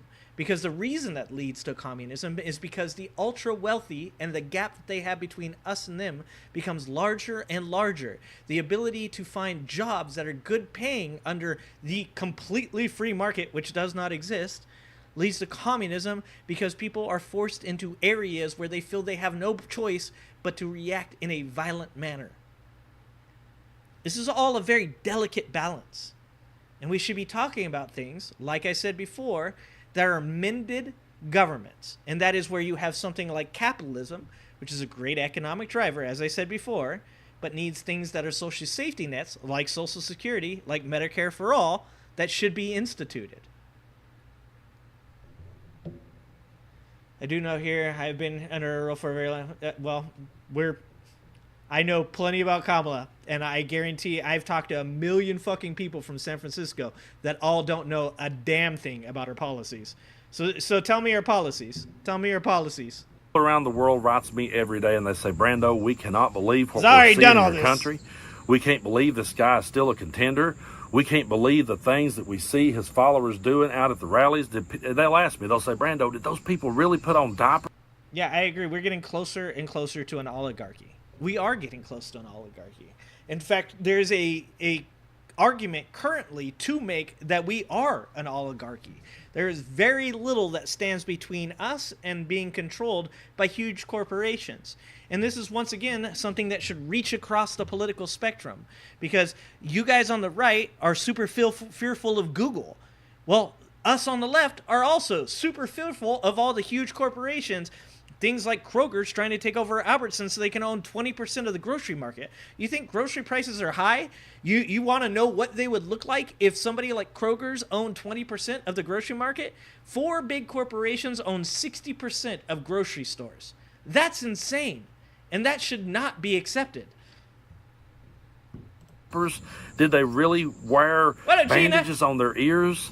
Did they really do policies? All of these things? Any and I'm like, policies yeah, I'm like, at all? that's No pretty reply. damn weird. And I'm like, yeah, I know, it really is. No, we are being But it's controlled by an because they're oligarchy. at their weakest moment. But no reply. You are literally going to vote for their messenger, their dude. This is why I say, you said you voted for Ron Paul.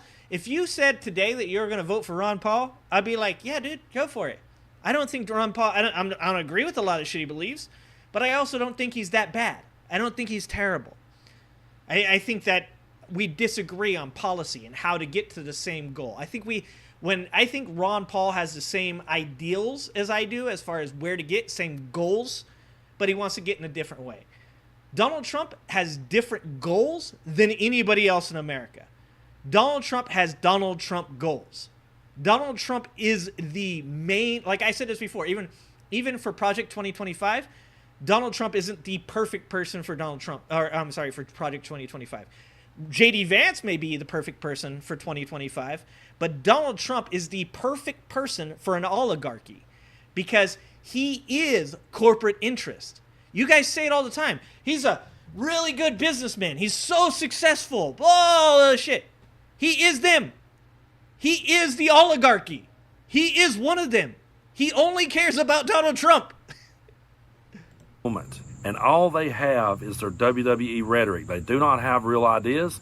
They do not have real solutions. The only thing they know how to do, folks, is create chaos and muddy the water. And in my mind, that's a sign of weakness. You know, one time I saw Greg Allman, the great Greg Allman, one of my all-time heroes from Allman Brothers. I saw him on a talk show. I can't remember exactly which one it was. But he was talking about Jimmy Carter and how that when Jimmy Carter was in office, he never fired a shot. And somebody spoke up and said, yeah, he was a weak. Kamala Harris, once again, and this is why I asked you to speak to her policy. If you talk about policy, Kamala Harris could be, yes, you could say that money is involved in all of her politics. Of fucking course it is. This is why we have to get to a point where we can all agree that money in politics is bad and that things like Citizens United should be overturned. That shit like the Powell memo should be looked at as being fucking horrific and should never be encouraged. The fact that the Chamber of Commerce was established to lobby for big business. All of these things we should agree on. But Donald Trump is the example of all of those interests. He is business. You say he is a businessman. Kamala Harris isn't a businessman. Kamala Harris is an ex-prosecutor. In fact, people on the right should be fucking head over tits about Kamala Harris. She's everything you guys have said that you've wanted for so long. Even the shit that you guys lie about and say that she did is the very things that you guys have been fucking so excited anybody would do for the past 20 years that all of a sudden you don't care about anymore. It's the weirdest shit ever. You guys went from being law and order to fuck the prosecutor. Like, if you're making the wrong argument, no reply. If you want to argue about whether or not Kamala Harris is not a good candidate, it is not that she is an oligarch. She does not have the wealth that Donald Trump has. She does not have the wealth and the support that Donald Trump has from corporations. Joe Biden's administration has pushed more litigation against big companies like Google, Meta, Kroger's. The reason Kroger's hasn't bought Albertsons right now is because of Joe Biden. NVIDIA, every one of these corporations has had litigation in the past 4 years against them because Joe Biden has been the most antitrust president in the past 30 years. Like, the real argument you want to make. The real argument, because she does have money. Of course she has money. That's what I'm saying. Yes, there's something to be talked about that, but you can't compare it. You're comparing apples to oranges, dog. You're literally saying oligarchs are bad, and then you're saying you're going to vote for Donald Trump. He is an oligarch. Come on. Weak president. And Greg Allman said, no, that's a sign of strength. If you could go 4 years and never fire a shot, and you knew how to negotiate with people, and you knew how to work with people to prevent a war, that's actually a sign of strength. And that's how I feel about things. I feel like that if you can actually get in there and get things done without coming up with ridiculous catchphrases, then that's a sign of strength. We have saw Joe Biden be a strong leader. I don't care how old he is. I don't care if he stutters from time to time. I don't care if he forgets what he's going to say from time to time. Like, does she have a house that's fucking gilded in gold? Because Donald Trump does. Donald Trump literally has a gold fucking toilet seat. He's not like you. He's not like me. He is one of them, and he has tricked you into fucking voting for him. The man has been the most effective president of my lifetime in just 4 years. Sometimes I'm just like, I don't know what I'm supposed to do. And now he's brought the hostages home, something Trump said he couldn't do. And Trump didn't say a word, didn't welcome them home, didn't say anything. Why? Because he didn't care about them. He was hoping they would be held until he could take credit for it, just like he did with the border. So to everyone that's like, oh, he tells it like it is, we love him because he tells it like it is. No, he's just telling you what you want to hear, but he's offering no real ideas, no real solutions, and he's not fixing anything. Has anyone in MAGA ever stopped to say, you know, ever since he come down that escalator, he's actually not fixed these problems. He's still talking about it. The same exact talking points.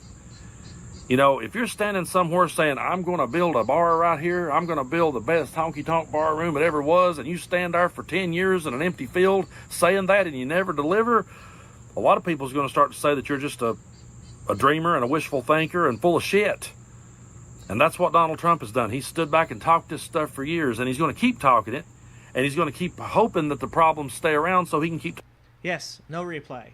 But you're making the wrong argument. We agree on this. I know you won't say this, but we agree that money in politics is bad, whether it's in the left or it's on the right. But we can't do anything about that until you guys start talking about overturning Citizens United, until you start talking about demolishing the fucking Chamber of Commerce. Then we can start talking about those things. But you know who will do neither one of those things? Donald Trump. Because Donald Trump is those interests. Donald Trump was the fucking corporations. He was the corporation lobbying. He literally told you guys. Donald Trump said in a speech, I used to lobby. Now I will be the person being lobbied. Like, this is what I'm trying to tell you, is you're trying to compare apples to oranges here. We agree that money in politics is bad. But you are trying to say that a person that is being lobbied is the same as the person being the lobby. That is not the same. Like, do you think that she should just not take any money from anybody and just let Donald Trump win? The system is the problem. The system is broken, and Donald Trump is a side effect of said system. He is the example of the system. And this is why it's so weird for me that you guys can't see that. Like, look, if you picked Nikki Haley, if you picked Ron DeSantis, if you picked who was another one? Doug Burgum.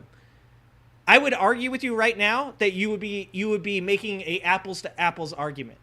But making the argument that Kamala Harris and Donald Trump is an apples to apples comparison is fucking insane. Talking about how bad this country is. He loves to run us down. I've never heard but a that's former the wrong president, attitude someone to running have. for office again, run down this country the way he does on a daily basis. But he does. Kamala Harris is more progressive than any president to date. Now, mind you, I get it, No Reply. You're not into progressive politics. So I'm not trying to convince you that you should vote for Kamala.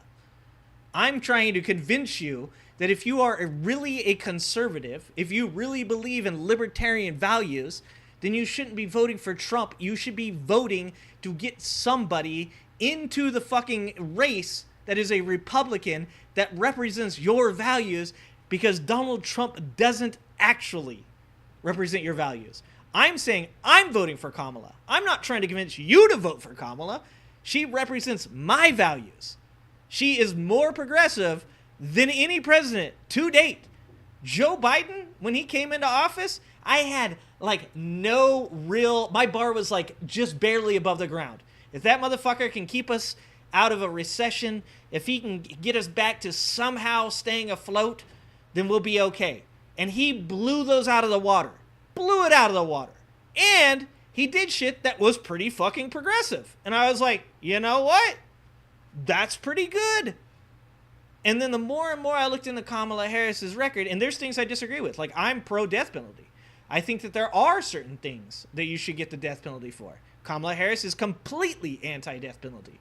I mean, completely anti-death penalty. Donald Trump believes that we should put drug dealers to death. That's fucking insane. You think you should just lump all of these motherfuckers in at the same time and just say a person that was dealing drugs should be put to death? That's crazy. We have a real problem with fentanyl in our country, but just blanket statement that drug dealers should be put to death is fucking insane. Like, I don't agree with being anti-death penalty, and I don't agree with putting drug dealers to death. So neither candidate represents me. Does it. And his followers stand back and cheer and act like their lives are miserable. And the only thing they can find to bitch about is the opening of the Olympics. That's the best they got. That's their persecution. That's them being mistreated. I mean, if that's... No reply. So you haven't been in this channel, so I'm going to let you know something. I can speak better to Donald Trump's policies than most Trump supporters can. I never sit up here and say that Donald Trump never did anything good. I know that Donald Trump did some good things, but I know that Donald Trump is a representation of an oligarchy, and he has his best interests in mind, and that the policies that he did pass that were any good were far outweighed by his inadequacy in the economic realm of our country. You can't have isolationist policies that are supposedly America first. That's the fast food of economy. It will last for about 2 to 4 years before the entire country falls the fuck apart, and then he blames the next president that comes in because he's like, look, I did a good job. He sucked because he wasn't thinking about America's future. But Joe Biden passing the Chips and Science Act, literally, you can consider that to be one of the best pieces of legislation in the past 30 years. And it's tiny. It's not a very big piece of legislation. I think it's something like $80 billion, I think. But it's brought something like $300 billion in investments in from companies. It's going to bring semiconductor production back to America. Like, the problem with America and Americans is they want everything good now, not good 10 years from now. And I've been running businesses for the majority of my life. I've been in leadership and management for over 20 years. I can tell you this right now. The thing that I see the most in management, the most in leadership, that is the biggest problem is not having the foresight to look into the future and make sure that you're going to be successful 10 years from now, not 10 minutes from now. And that's what Donald Trump does that's wrong. He is very bad on policies for the future. He is very good on policies for 10 minutes. He wants to completely cut regulations when it comes to big businesses. He wants to make it okay for people to pollute your water, pollute your air. And that idea completely discounts the fact that we all are just barely out of the time when Los Angeles used to be a fucking fog layer of smog. People forget that in Chicago at one point, the side of the buildings were fucking brown from industry. People forget that there's a small town in America, I believe it was in Illinois, where there was so much pollution that in a week, 4,000 people out of like 12,000 people got sick and 1,000 of them died. We don't need to go back to that shit. I don't need to make a bunch of money now to kill off half the fucking population. I want to be set up 10 years from now, not today. Not if it's going to be today and then 10 years from now I'm going to be fucked. I want to be set up in the long run, not just for 10 minutes. That's why I think that we're wrong on this. It's the worst problem. My grandfather used to say something to me all the time. One of my favorite lines were, yes, Maria Cantwell wrote that act. Joe Biden just signed it. Yeah, and so as a manager, no reply. As a person that has been managing people for a very, very long time, okay, the thing that you guys continue to discount is you think that the president should be the person that does everything. They sign everything. They make all the decisions. Do you understand that that no one up until Franklin Pierce had that job, that the president was never looked at as the person who's supposed to be a jack of all trades? Because that doesn't make any sense. Because when I manage the business that I manage, it would make no sense at all if every single important decision came down to me. No, I manage my store like I would an army. I've read books on Napoleon. I've read books on U.S. Grant. I've read books on George Washington, on Julius Caesar, and Alexander the Great. Also Einstein, because I love Einstein. But in all of their cases, the similarity that they all had in common was that they all managed people from afar because they knew allowing those people to make decisions they were the best people to make those decisions because they were the person that was in the element. So when you guys try to use this own of that wasn't even Joe Biden's idea, you're discounting the fact that a good manager doesn't come up with every fucking idea. Instead, you hire people. This is something that Donald Trump said that was fucking stupid. How many people have you fired? That's what he said in that debate. That was like one of the rare moments during that debate that Donald Trump actually just like completely gave it over to Joe Biden, and Joe Biden should have just fucking roasted him on it. And he didn't, because he had a bad debate. Donald Trump said, how many people have you fired? No good leader would ever brag about how many people they fired. I don't brag about how many people I fire. I brag about how long they work for me and how successful they've been. Because I hire good people. That's the whole fucking point. You're not supposed to just fire everybody. You're supposed to hire good people that are good at their jobs, that are successful, that make the business that you run successful. So when you say shit like, Joe Biden didn't even make that act, this other person did, that's Joe Biden's employee. He enabled them to do so. You want to know what Donald Trump did? Donald Trump, and for the first 6 months, I give Donald Trump credit. For the first 6 months, Donald Trump brought in specific people that I was like, good fucking job. This actually might turn out okay. He brought in General Mattis for the Army. I was like, oh, sir, that's a good call. And then 6 months or a year later, he fired them and he replaced them with his children. If Joe Biden fired people in his administration and put Ashley Biden and Hunter Biden in charge of shit, y'all would lose your fucking mind. Nepotism is never good. And in fact, if you want to talk about some of the people that I've read about, Napoleon and Napoleon's downfall is connected to nepotism because he started marrying off his sisters. He started putting his family members in charge of things that they should have never been in charge of. And it led to his downfall. It wasn't the sole reason, but it was one of them. So when you say something like that was somebody else's idea, yeah, because a good manager takes ideas from other people and he establishes their importance within the business or the country, however you want to look at. I hate that when you guys try to use that. I hate when you guys say things like somebody else in his administration did something, so Joe Biden doesn't get the credit. That's fucking like saying my store being as successful as my store is, I don't get any credit. That's fucking crazy. My grandfather ever said, it stuck with me. If something bad happened to me, he would say, congrats on being on the beach, beach, if that's the worst Doc. thing ever happens to you, just be grateful.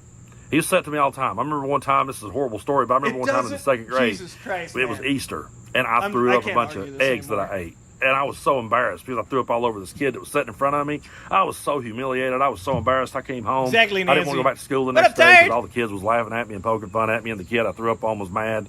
And my grandpa was like, buddy, if that's the worst thing happens to you, just count your blessings. Be grateful. You know, that's how it is. No reply. Once again, you just keep spitting out things that people like say to themselves over and over. Shit like your vote doesn't matter. All politicians are corrupt. Managers are replaceable as fuck. Nope. Not if you're me. Not if you're me. You think I get away with being this? This is how I am all the time. I'm always this person. Super opinionated. I make shitty jokes. I talk all the time. And my business is successful. Do you think my bosses would love to replace me with somebody that's less opinionated, has less shitty jokes, stops talking? Of course they would. But you know what it's like to try to replace me? You can't replace me. I'm really fucking good at my job. Extremely good at my job. I've taken a business that made fucking nothing to making millions of dollars per year. I'm good. I'm very good at what I do, and I'm super fucking confident about it. I'm not replaceable. Is really, but the worst thing that ever happened to these people was the opening of the of the Olympics with drag queens. That's the worst thing ever happened. But the worst thing that ever happened was that, you know, all the ridiculous culture wars they fought. Bud Light, a trans on a beer can, that was the worst thing ever happened to you. If that's the worst thing that ever happened to you, like Grandpa said, Nathan. just be grateful. Exactly, Nathan. Because that's not persecution. You're not the victim in the story. Donald Trump catered to them and made them the victims in the story, and because they all have this victimhood mentality, they're going to take that and run with it, that they're the victims, but they're not. They're weaker than they've ever been. And he's getting bounced out of this bar. That, no reply. And right as he gets to the door, he's getting louder. I've seen it a dozen times, and I am enjoying watching it on the national stage. Yep. It is going to be absolutely glorious watching him react to losing again. It's just going to be wonderful. So everybody keep your eye on the ball, stay focused, and vote on the side of democracy, and let's watch this unhinged drunk get bounced out of the bar forever. Tennessee Brando ain't ever wrong. I said this before. I love seeing my country people. My mom's from the South.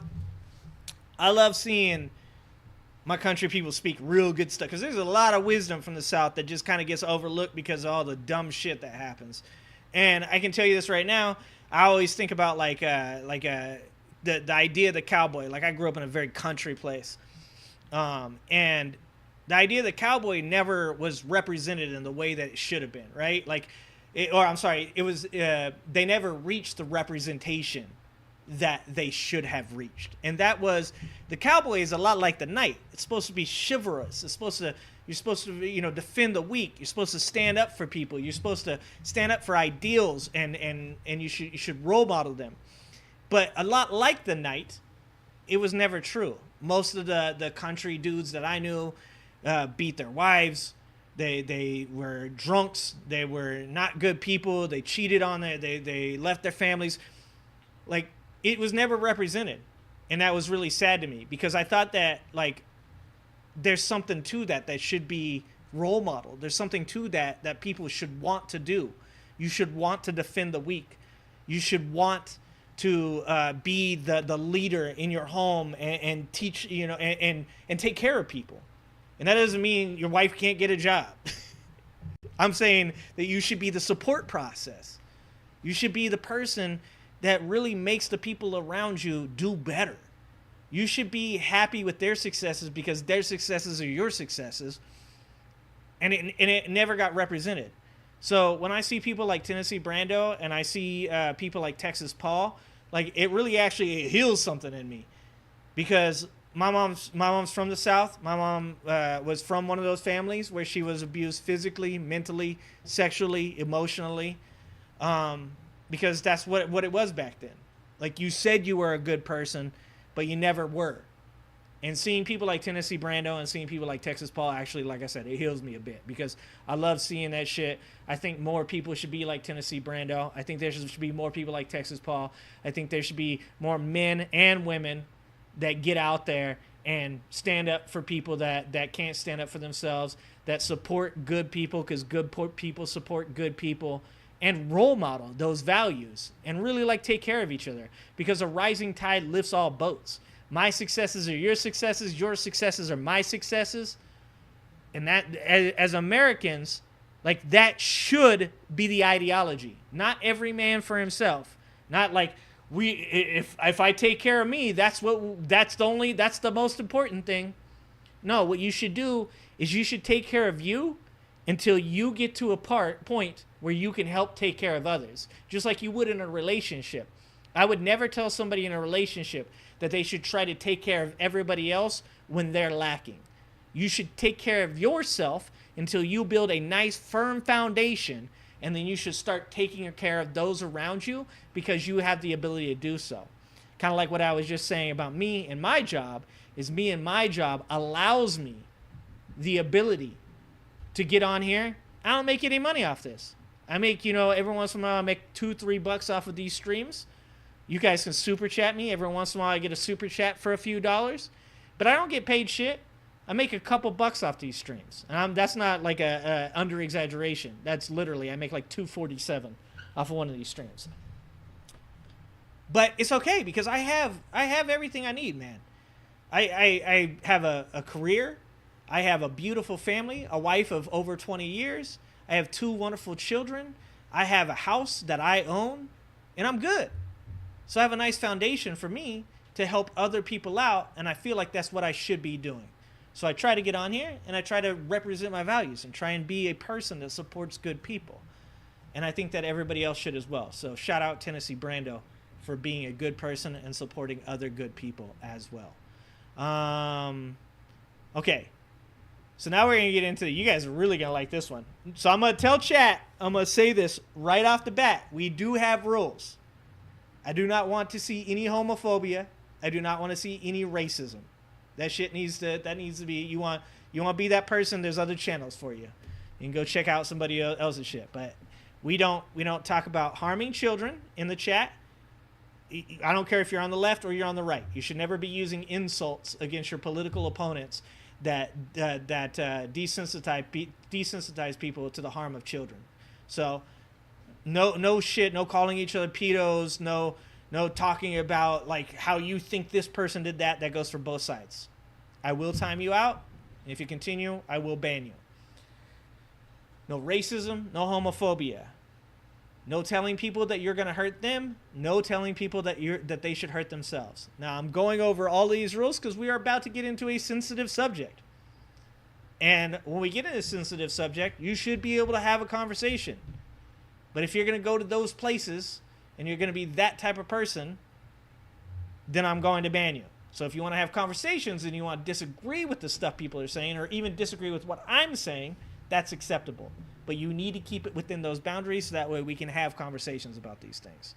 So, I'm a big fan of the Olympics.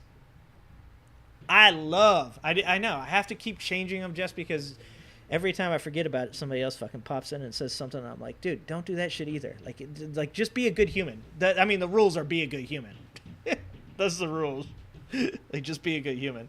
Oh, good job. Yeah, no reply. I haven't had a problem with you yet. You haven't said anything that I've had to. Later, Tired. Appreciate you. Okay. So, I've told you guys, I'm a huge fan of the Olympics. When I was growing up, I would watch the Olympics all day, every day when I was supposed to be in school. Whatever the fuck, with his Winter Olympics, Summer Olympics, I could watch it all the time anyways. But that's back in my day when we were kids. It was played across multiple channels, and you could just, like, you could watch all the craziest sports. You learned about sports you'd never heard about in your life. Well, this year, because I love sports, and I've been watching a bit of the Olympics this year, obviously, because MAGA can't have anything nowadays without turning it into a gigantic fucking controversy. We started with the Olympics openings. My whole shtick on all of that, my whole point of view on all that has always been the same. Is this a different country? It's a different culture. It wasn't something that was made for me. Did I think, like it was crazy and weird? I didn't really give a fuck. It wasn't for me. If it ain't for me, it ain't for me. So you started with that whole controversy. As far as the opening ceremonies went, I thought that was completely overblown. I think people are fucking crazy. They lose their goddamn minds over the stupidest shit. Who the fuck cares? Let France be France. It's not America. They do their goddamn thing. But people can't handle themselves. Now, after that was over, we got to the good shit. We're watching basketball. We're watching some swimming. Katie Ledecky fucking murdered it in that 1,500 meter. Watch that young kid from Canada, McIntosh, 17-year-old, staying up there with like 20-plus-year-olds, just kicking ass. We had some beach volleyball. It's a good sport. But more than anything I got into was rugby. So I'm a huge football fan. I'm a Eagles fan, huge Eagles fan. And football season is about to start. But rugby's dope. I was watching rugby and I was like, dude, this is a good fucking sport. I should be watching this more often. And each time I watch the Olympics, I learned something about a sport. I'm like, all of a sudden this year I'm a water polo fan. One year during the Winter Olympics, I became a huge hockey fan. Watched the Kings for a couple of years. It was like when Wayne Gretzky was the dude. But this year it was rugby for me. Oh, thank you, Lady Freedom. $5. Thank you, Lady Freedom. I appreciate you. So I became a rugby fan this year. And of course, I saw this girl and I was like, man, MAGA's going to lose their shit over this lady. She got a strong jawline. I can fucking call this shit now, right away, that they are going to say some dumb shit about this girl. And one of the things about this is I've known a lot of what you would call masculine women in my lifetime. I know a bodybuilder. I know people that do not conform to what you would call your gender stereotypes in today's culture. They're not weak, meek women. They're very strong, okay? And I looked at this woman and I was like, that one was a badass. Like, dude, to watch her represent the United States of America and fucking stiff-arm people right in the face, that makes me feel to be a good American, Like, and to be honest with you, I become a little countryist, to be honest. I see my girls out there, and I'm like, no fucking way this Chinese team is the Chinese people ain't good at rugby. They didn't get their ass whooped. I become a little countryist. I'm going to be honest with you. It's not a good look. I'm like, fucking Canadians. Fuck Canadians. All of a sudden, I'm sorry, I like Canadians. I love you guys. I love Canadians, just so you guys know. But not during the Olympics. During the Olympics, at least while the game's playing, when my girls on the American rugby team are playing the Canadian girls, I'm like, fuck Canada, okay? Now, after the game, when everybody's crying, I'm like, oh, I'm sorry, Canada. I love you, Canada, all right? But during the Olympics, during the game, sorry, fuck Canada, okay?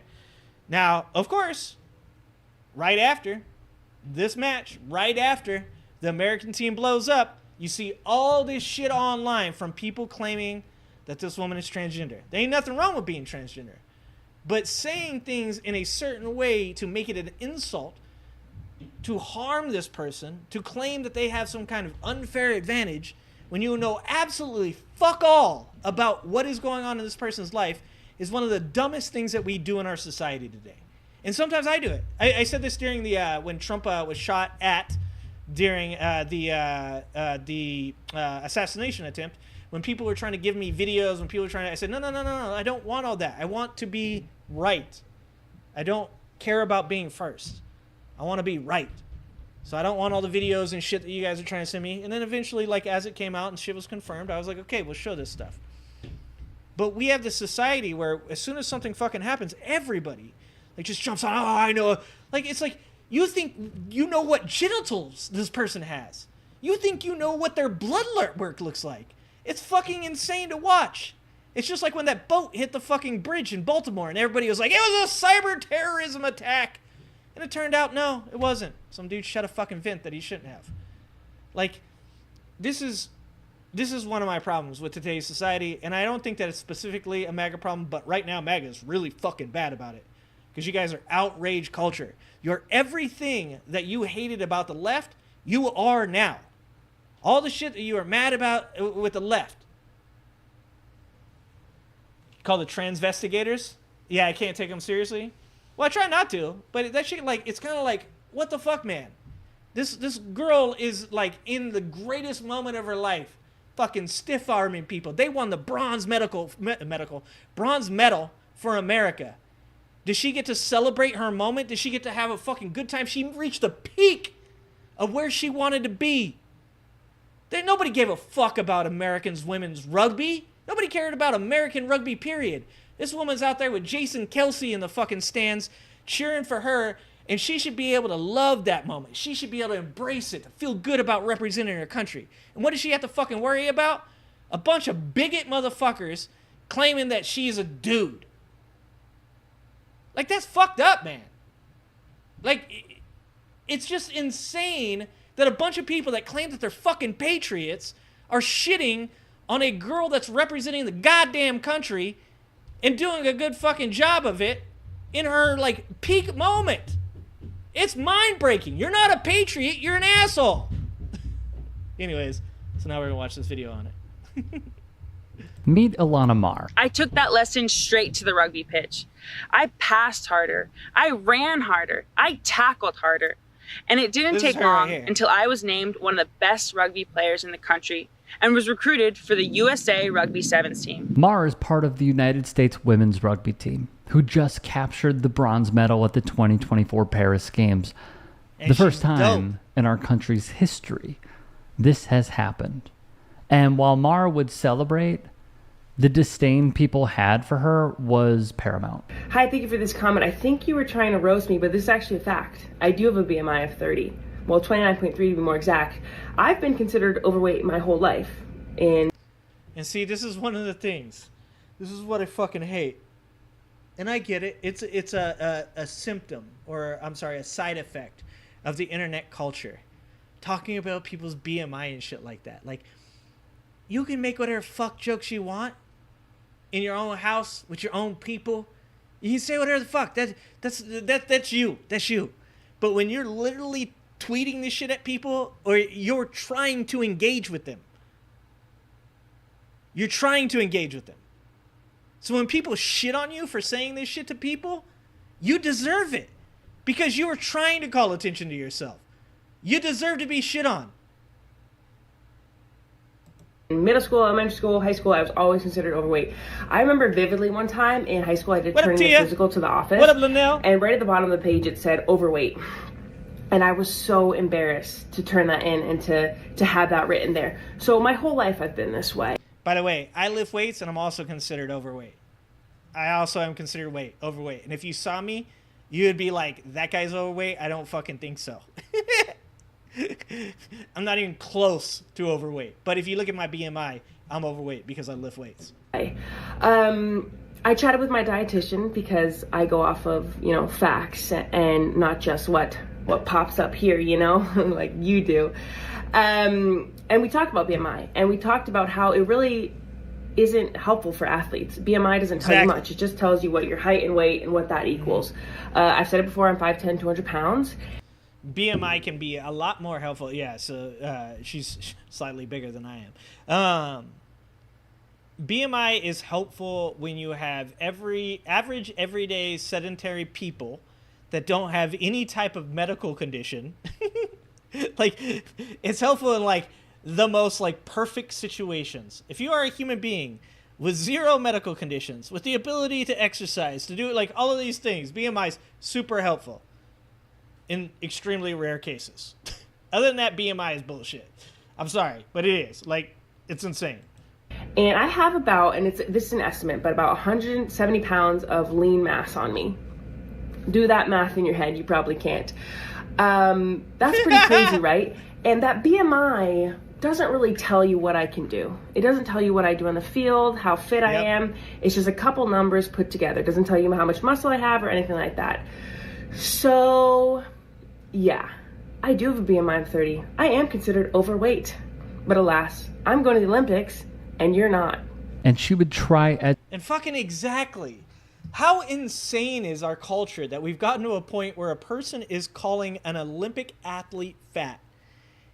A person is saying to a person that is going to a place to compete with the rest of the fucking world's best athletes that they're out of shape. That's how stupid our fucking society has become. Like, you are going to play a sport where you have to run a ball while getting tackled by 7 other people, and they are the world's best, and some dipshit on TikTok is like, that person's out of shape. Fucking insane. Educating the ill-hearted. As the Olympics officially start today, I want you all to take a look at all the different body types on display. All body types matter. All body types are worthy, from the smallest gymnast to the tallest volleyball player, from a rugby player to a shot putter and a sprinter.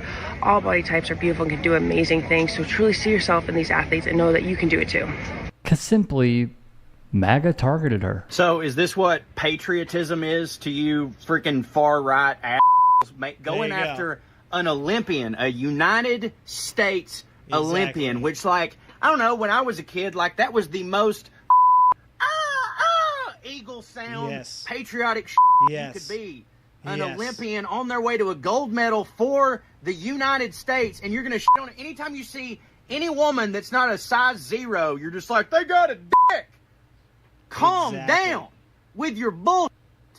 Do you understand that all the people who are sitting behind their podiums, whether they're a senator, congressman, former president, or whatever, that is getting you to worry so much about trans people, are just wanting you to turn their heads while they do some truly nefarious shit? You moron. They want you screaming about all this while they pick your pockets. Also, do you have eyeballs? That's just a big, strong woman, right? Like, dude, we all had lunch ladies bigger than her ass who would whip the shit out of us, and none of us, even for a second, thought that they were trans. And it led to this. Gonna be very real here. Yeah, and like you said about the being patriotic shit, like, that used to be the most patriotic thing, and this is what is so mind-boggling about the right wing right now. When I was younger, I would get mad at people on the left for not being, in my opinion, pro-military enough. My whole family's military. My uncle's was a Marine. My other uncle was a Navy. My aunt was Navy. My dad was Air Force. My mom was an Army brat. She wasn't in the military. Her dad was in the military. She was stationed over in Japan with her dad right after World War II. My grandfather was 30-plus years in the Army. Bronze medal, Purple Heart. Like, I always thought, like, the left was... I was okay with being anti-war, but I thought that you should be pro-military, and that's still my shtick. My shtick is I'm anti-war but pro-military, and I could explain that later if people want me to get further into that. But I've always been a very proud American, right?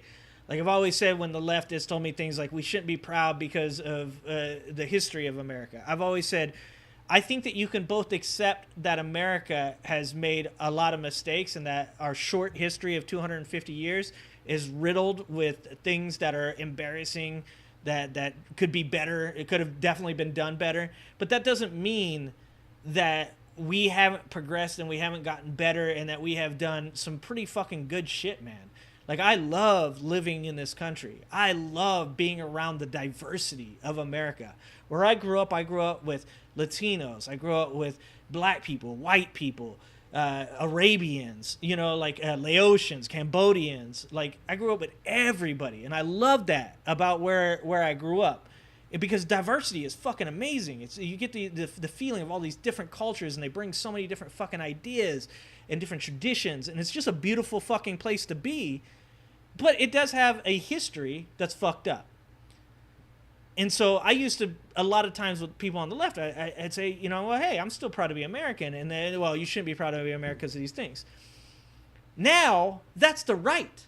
Now the right wing, I've gotten out of that with the left. I didn't convince them. Somebody convinced them.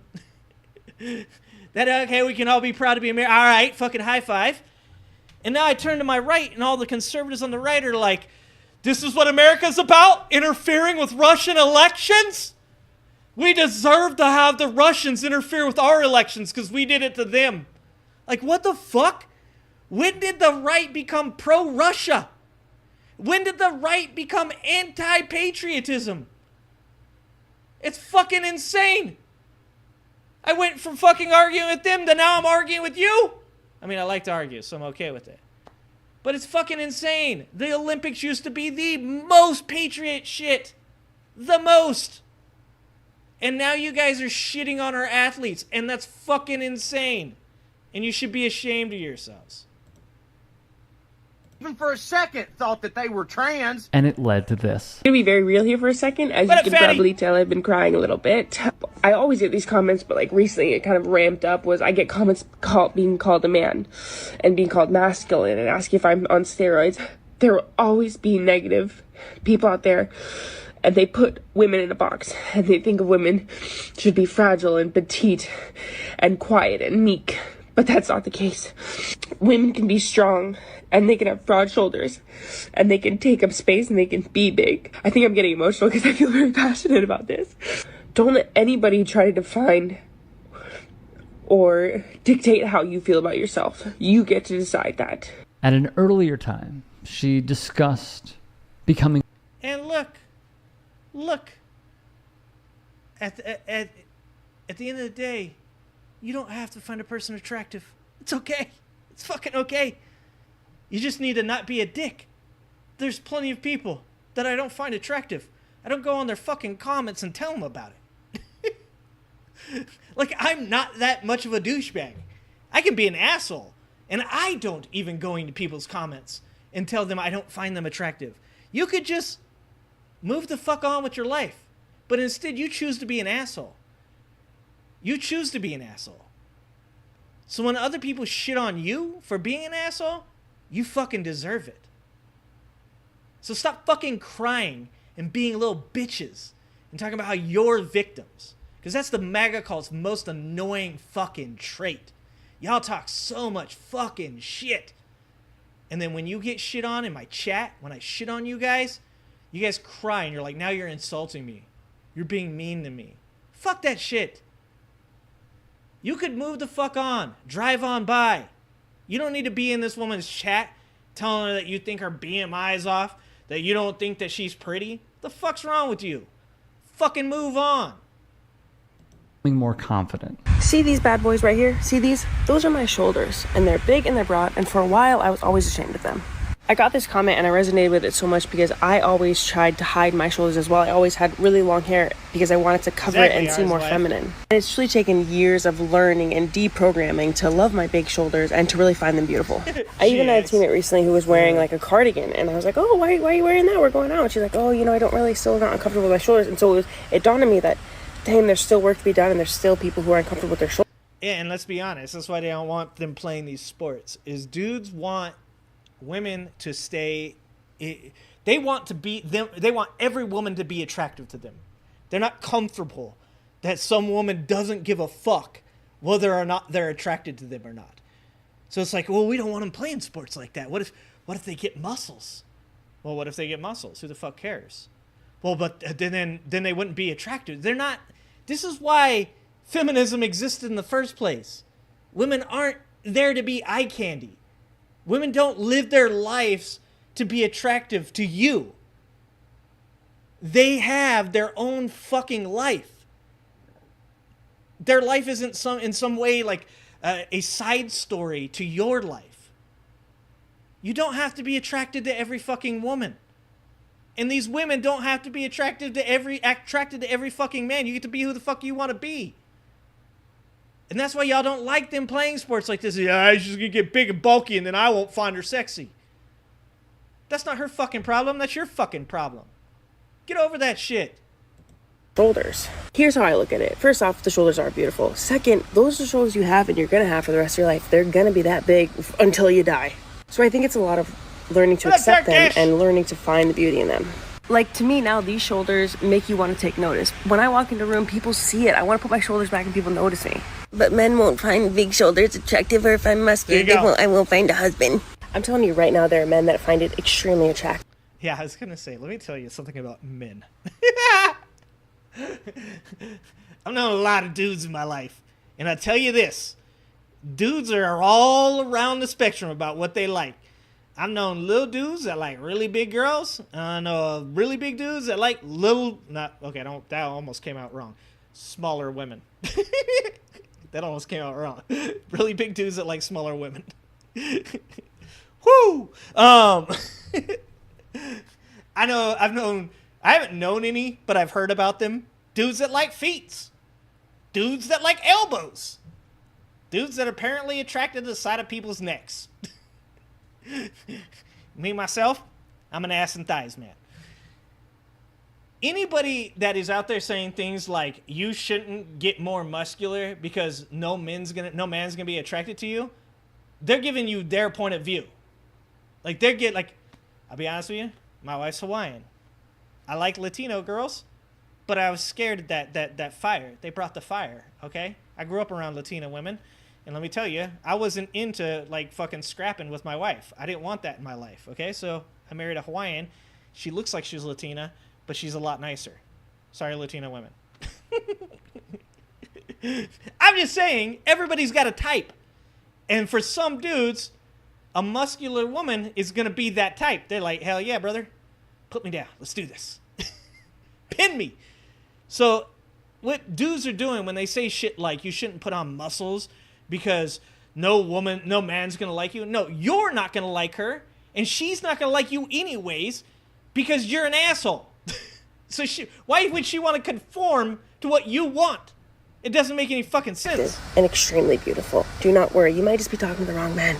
So my advice, ladies, is day by day. Exactly, Gene. Exactly. Learn to love, learn to accept them, China! Learn to understand how powerful China. they are, what they can do. Well, I'm not gonna lie. China was around when I was in my formative years. I thought about it. I thought about it. Because that's you and your shoulders. You for life. Just to go back to this comment she received via Maggie Ryan, BMI is calculated by dividing a person's weight in kilograms by the square of their height in meters, then using the answer to place them in a category ranging from underweight to healthy to overweight or obese. However, tons of experts argue we should not rely on BMI when it comes to assessing one's health. She'd continue in the year 2023. The American Medical Association announced a new policy urging doctors to not rely solely on BMI to diagnose obesity. And let's just be honest. Hey, what's up, Stan? It's all insecurity, man. I don't have insecurities with women that are my size and stuff like I don't think about that shit. The weird stuff that I've heard. So when I first started doing all this stuff, I got involved in red pill debates with dudes that were red pill people because it was dumb to me. I'm wait a minute. So you can't get a girlfriend. You can't keep a wife. You believe that the woman should be submissive to you, that they shouldn't look like this woman, that they should be hot all the time, dress pretty all the time, make food all the time, also be able to hold down a part-time job and pay their part, all these things. And I'm and I go, and I've been married for 20 plus years. And I'm telling you, the way to stay in a relationship is through solid communication, sacrifice, and understanding. That's how you keep a relationship. You know how you do not keep a relationship?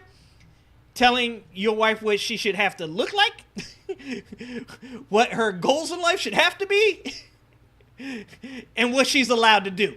That's what every one of these dudes would do, right?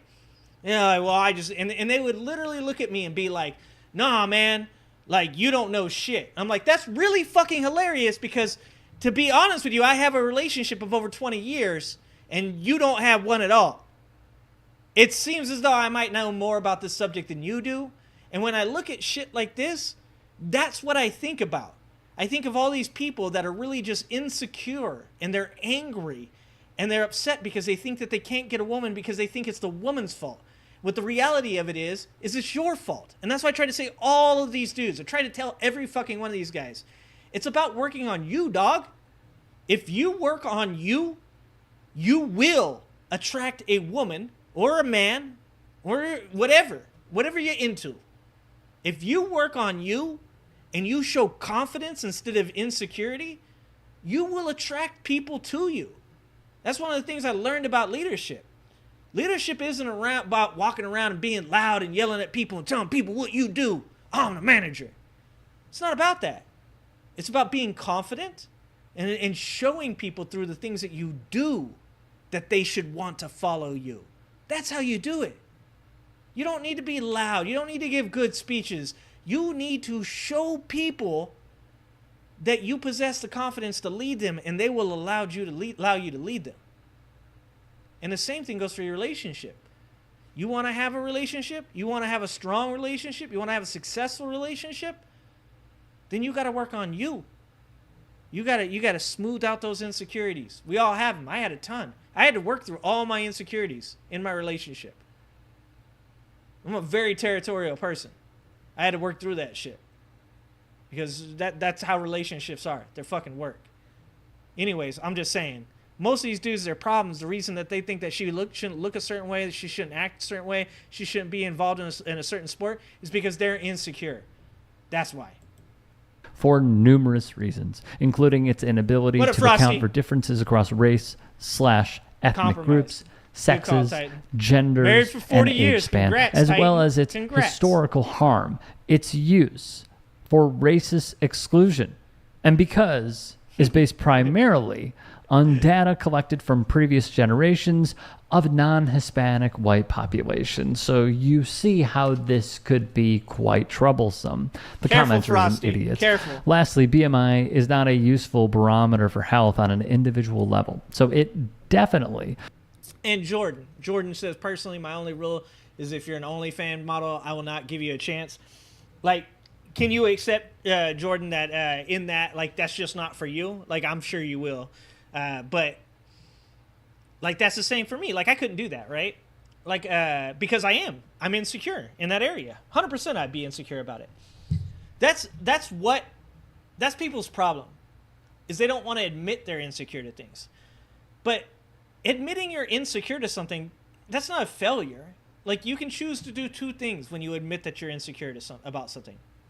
You can work on your insecurity, and you can try to become better about it, which is the optimal thing to do. Or you can admit that you're insecure about it, and and not affect others with that insecurity.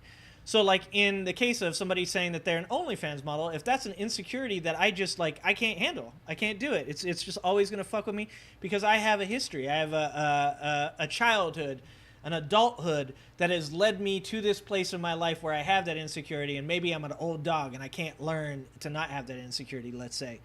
Then at that point, my job with that insecurity is to make sure that that insecurity does not hurt others, that that's not something that causes somebody else pain.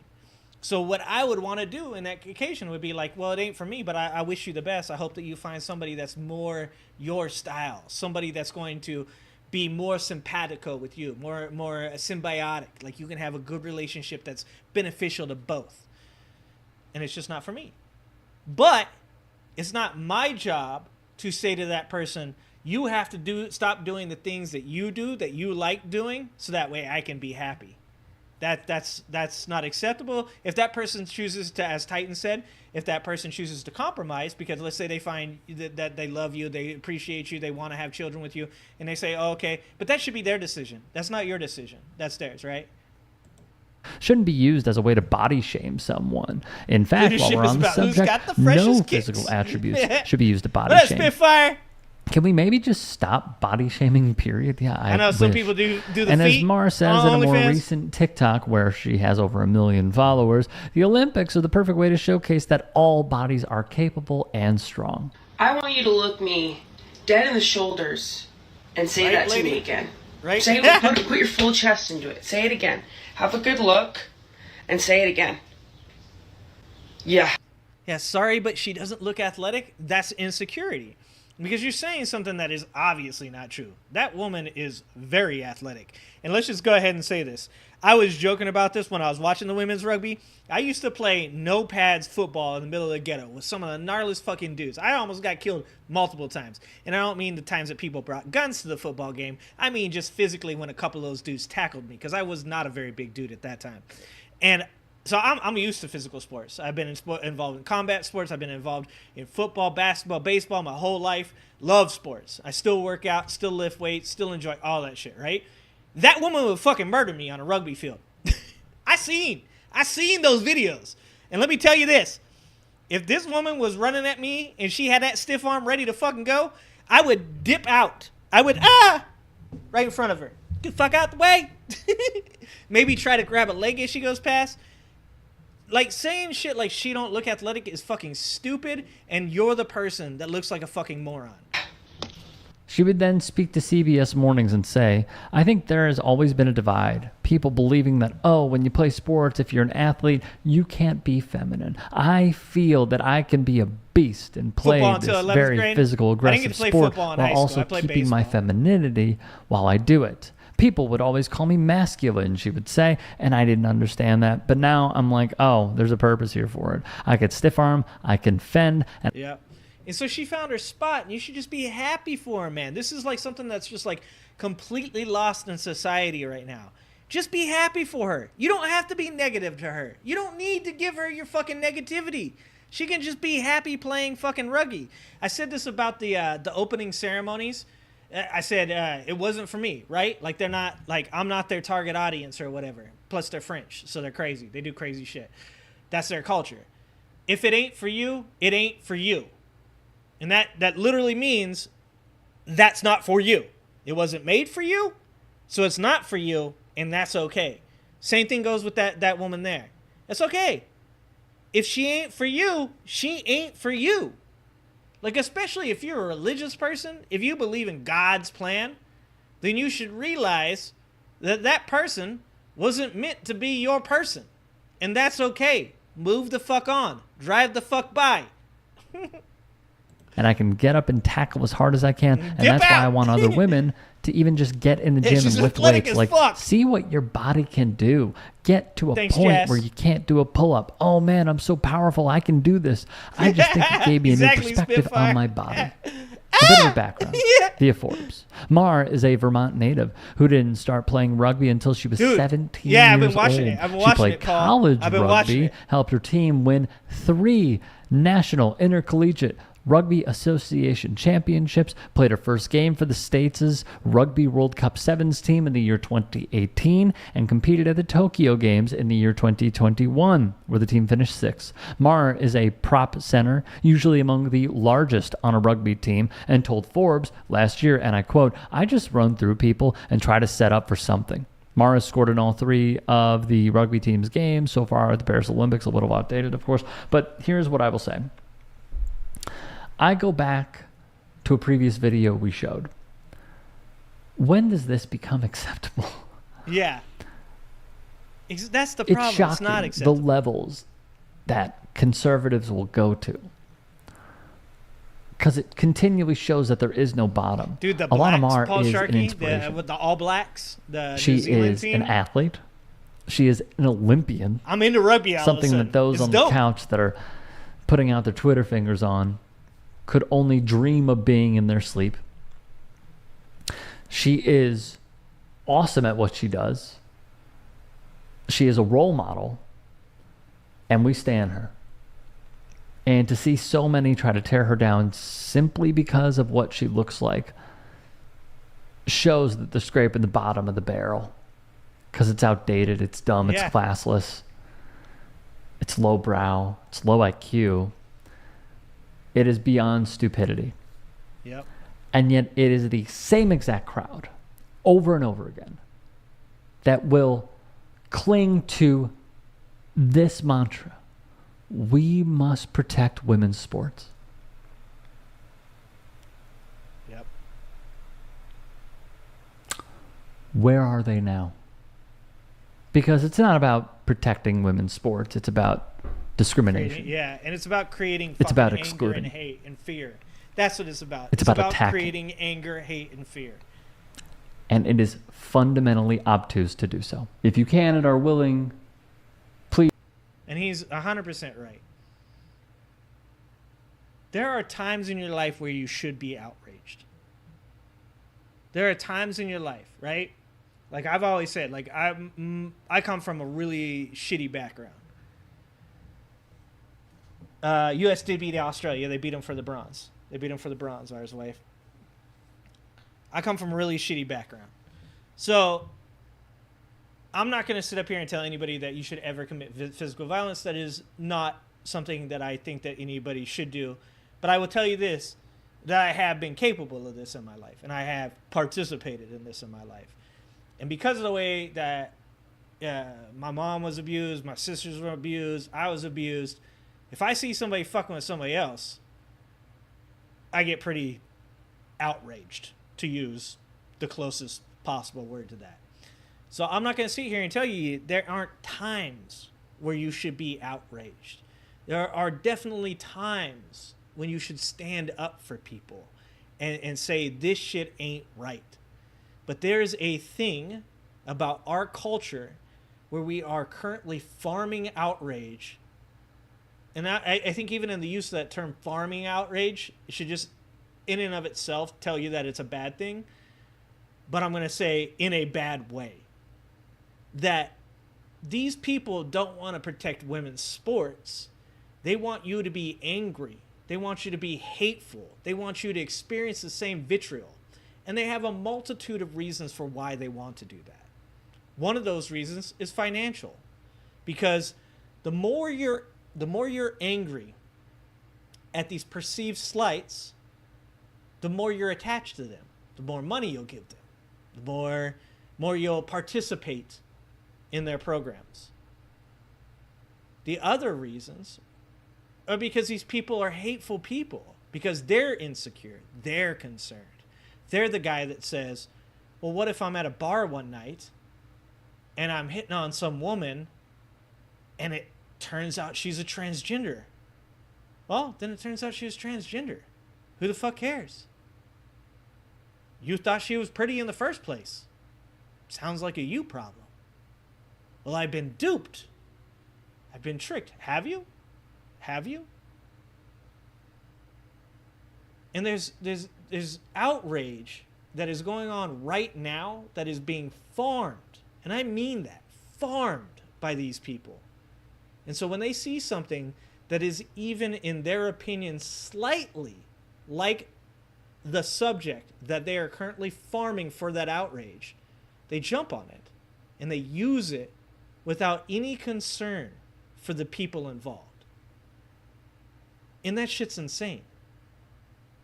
If that woman, if Omer there, I think I said her name right, I don't know how to say her name, I'll be honest, was my daughter, and I ever saw some fucking dude in public saying that shit, dude, I'll go to prison over that shit. Like, that's in my family history.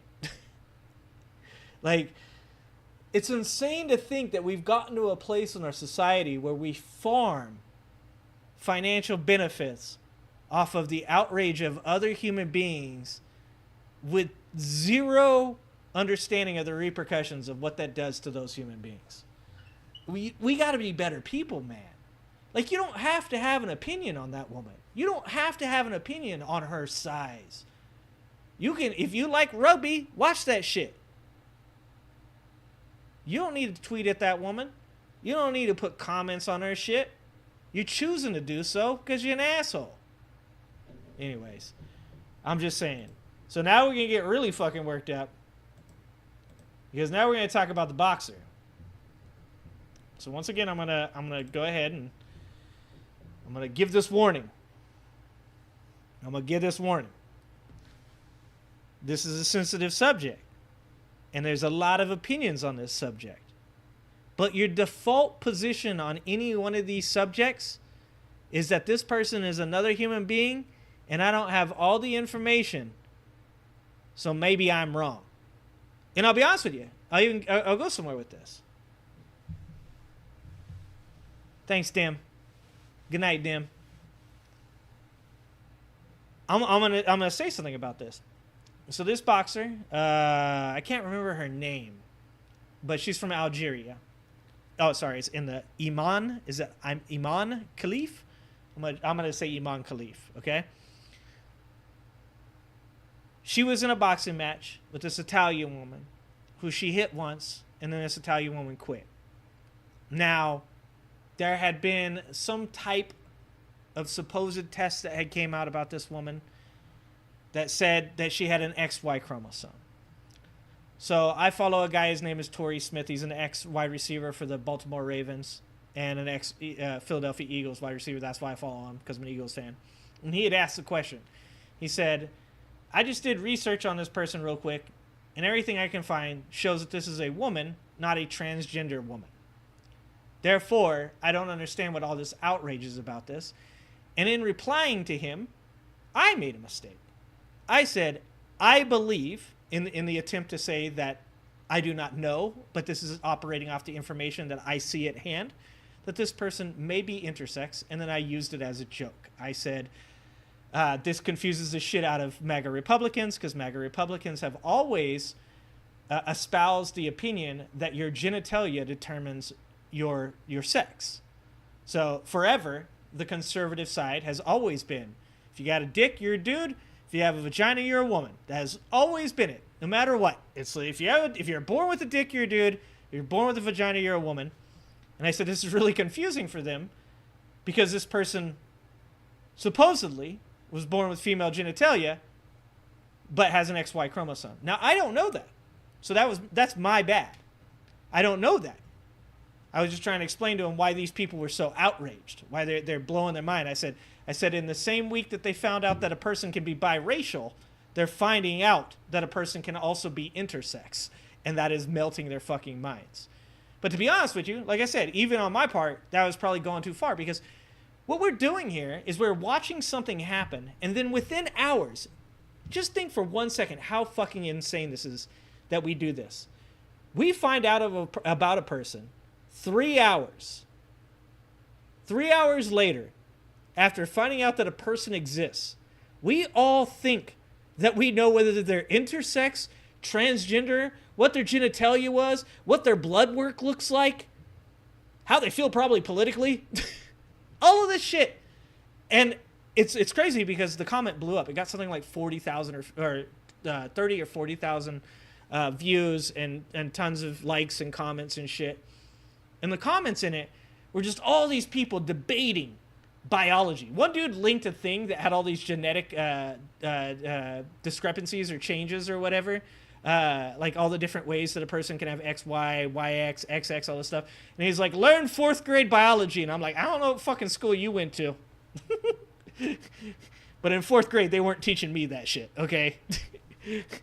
But it got crazy. All of these people just having these fucking huge arguments about what this woman was, whether or not it was okay for her to be in the ring with these people, what tests had gone on, this person said this person said that.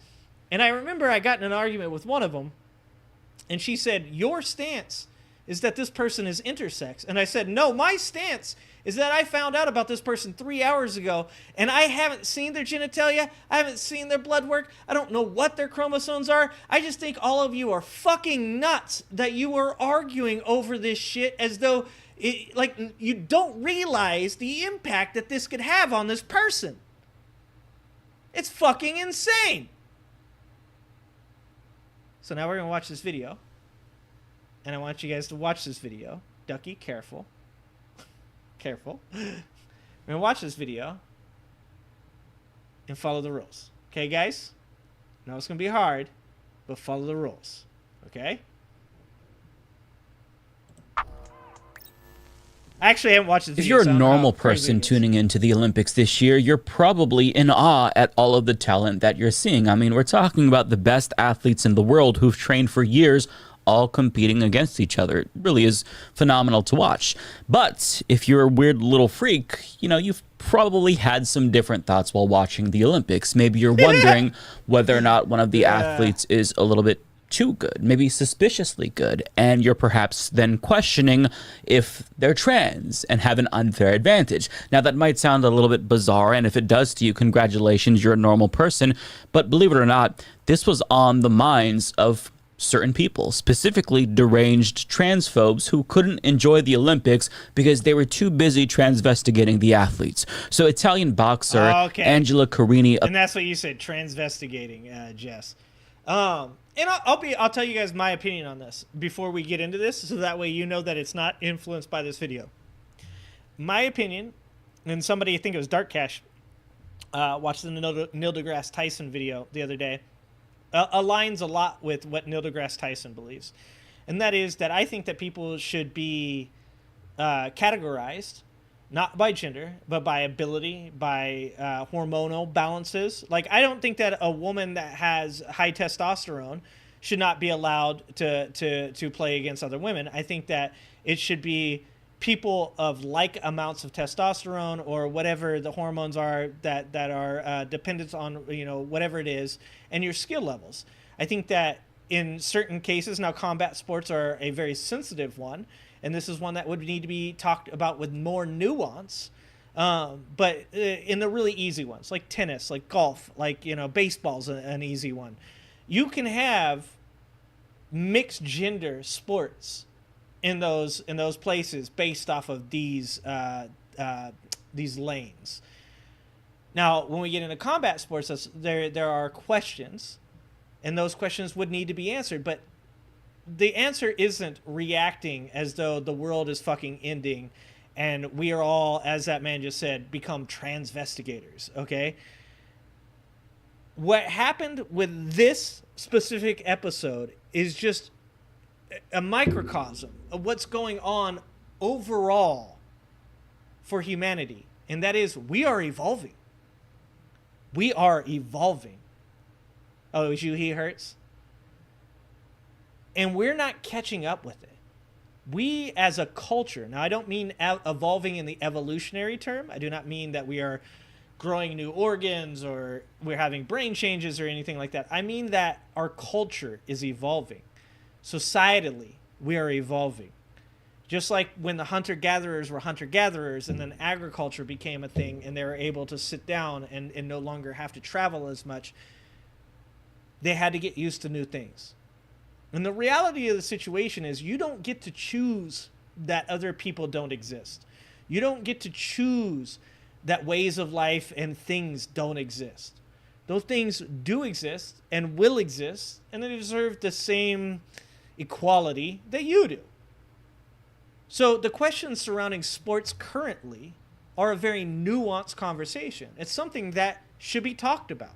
It's something that should be decided upon by all of the participants of these sports, whether they be competitors, or they people that finance it, people that put on these big events. It should be a huge conversation that takes all of the information from all of these different people and decide what is the most appropriate and fair thing to do. By the way, I am 100%, just so you guys know, 100% for steroids. So I think as long as everybody understands that the people that are participating are doing the steroids, that it should be across the board allowed. So I am not against that. I think you should have leagues where people are completely natty, just like bodybuilding has. Bodybuilding has completely natty bodybuilding, and then they also have steroids or competitions where things aren't tested for. I think that's how sports should be. I think if you want to do those things with your body, I am all about biohacking. If you want to take Ozempic, I will never tell you that that's a bad thing. As long as you're aware of the side effects, as long as you're aware of the impact on your body, take Ozempic. That's not medical advice. That is just my opinion, that if you want to do it, you should do it. I will not judge you for taking Ozempic. I will not judge you for choosing to do TRT or take steroids. Those are all your choices, as long as you don't judge others for doing it. But it's a much more nuanced conversation than just this person is a bad person. We are evolving in our society, and we are evolving culturally, and I think it's breaking some people's brains. I think it's literally made some people mentally ill because they cannot continue with the times. AI is going to change things. Streaming changed things. The internet changed things. Sexuality will change things. Gender expression will change things. Like, do you guys think there'll never be another religion? Do you guys think that there will never be another religion? That we've reached the peak? All the religions have been created. I doubt it, right? Like, I seriously doubt that there will never be another religion. And how will they react to that new religion? With disparity, right? Like, you're gonna say it's not real, it's a cult, just like they did with Christianity, just like they did with everything before that. That's how cultures work. We move forward, we change, things get, impacted. When the Greek orators began to write things down, the Greek orators freaked the fuck out and said, oh my fucking God, oh my fucking God, oh my fucking God. They're never going to want to hear orators ever again. Yet here we are in 2024 and you're listening to me speak. When people had books and then it became the radio, people thought, oh my God, no one's ever going to read a book ever again. And I sit next to a shelf of books in 2024. When the TV came out, they said, oh my God, no. Now people are just going to sit in their homes and watch TV all the time, and no one will read a book, and nobody will listen to radio, nobody will listen to anybody speak. And all those things still exist. We have to realize that things are going to happen, and they are going to change the way that we perceive reality, and they're not always for us. That sometimes things in life are just not for you.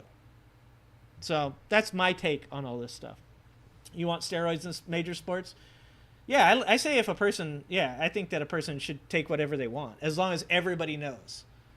Everybody should know that this is the rules, and as long, it's a Tupac quote, as long as you know the rules to the game, feel free to play, Like, if you don't want to be in the ring with somebody on steroids, and it's a boxing league that allows steroids, then create your own boxing league or join a boxing league that's completely natty. Like, I'm all for that. I'm all for it.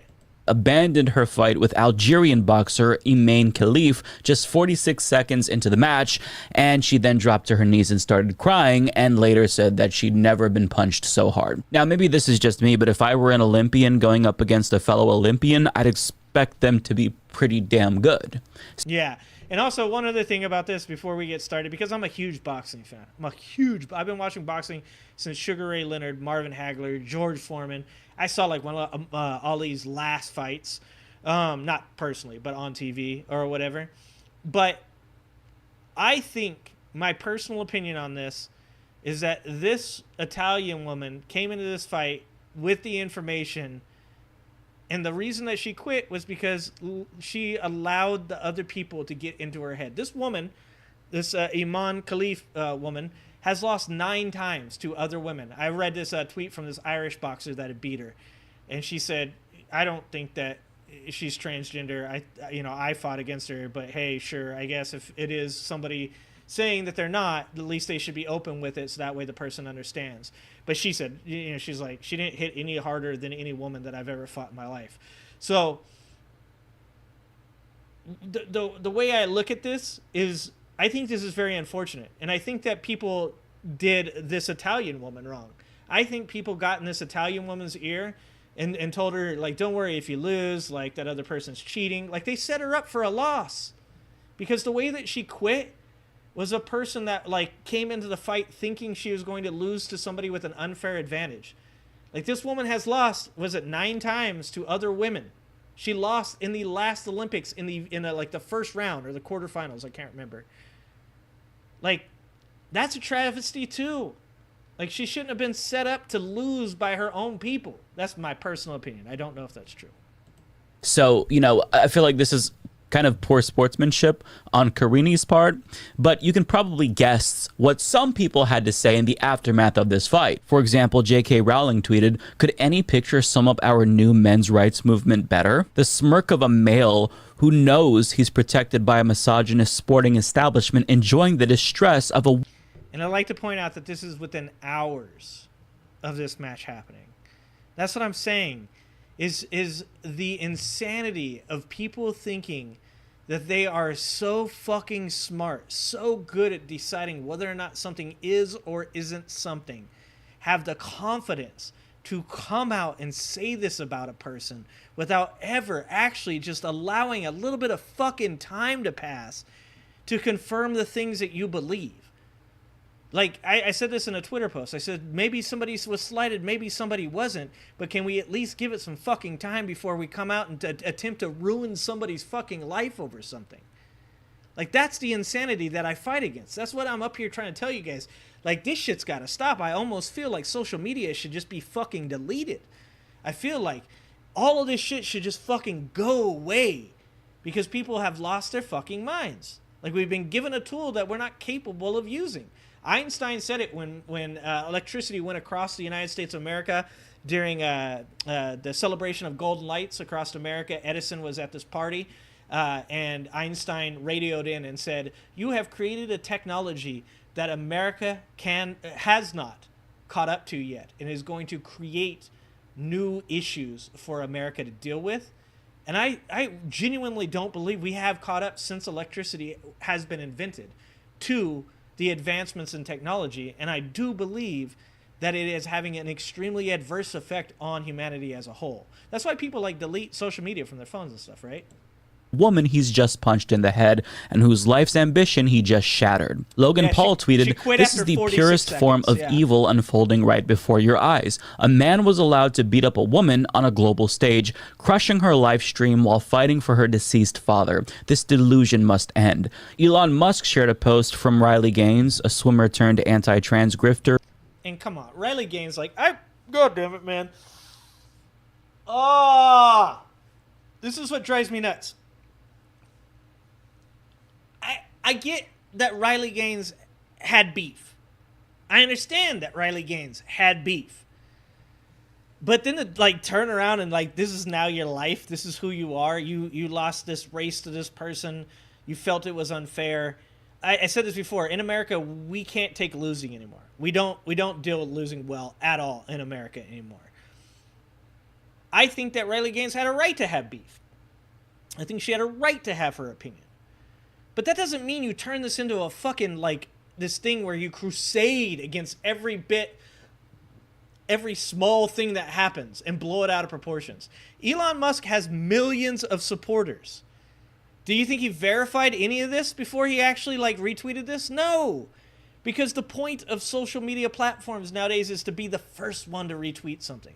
The other day I commented on something as I was clicking the story because I thought it was funny. I was just making a joke off of the story. And then I read the story and I'm like, that was stupid. That doesn't even, like, fucking make any sense for what the story is actually about. And I deleted the comment because I was like, it doesn't make sense. Like, I should have fucking read the story, and then, like, we're all capable of doing this dumb shit. It's just about whether or not you realize you're doing this dumb shit and you do something about it.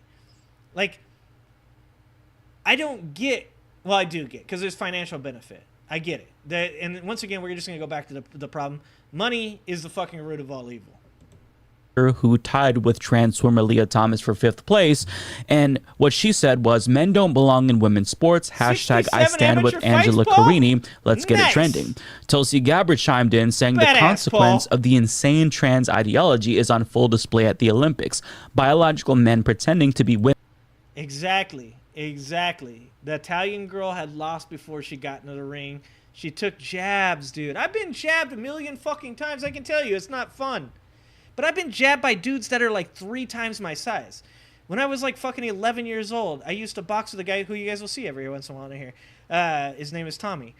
But I would box with people that Tommy would have me come over to his house and box. I'd box like 16-year-olds, 17-year-olds. Not like full boxing, but you get hit every once in a while with a jab. We go in the backyard and we put on gloves and we box and shit like that. Like, yeah, it don't feel good.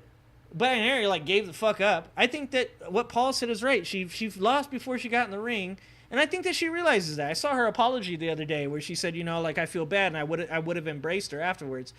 Like, I think she understands that. And it's sad because there's going to be a ton of fucking people that are going to be getting behind her and being like, no, you shouldn't apologize. Like, you were the one who was wronged, even though they have zero actual evidence that she was wronged. Just like fucking, just all hyperbole. All just shit they read on the internet.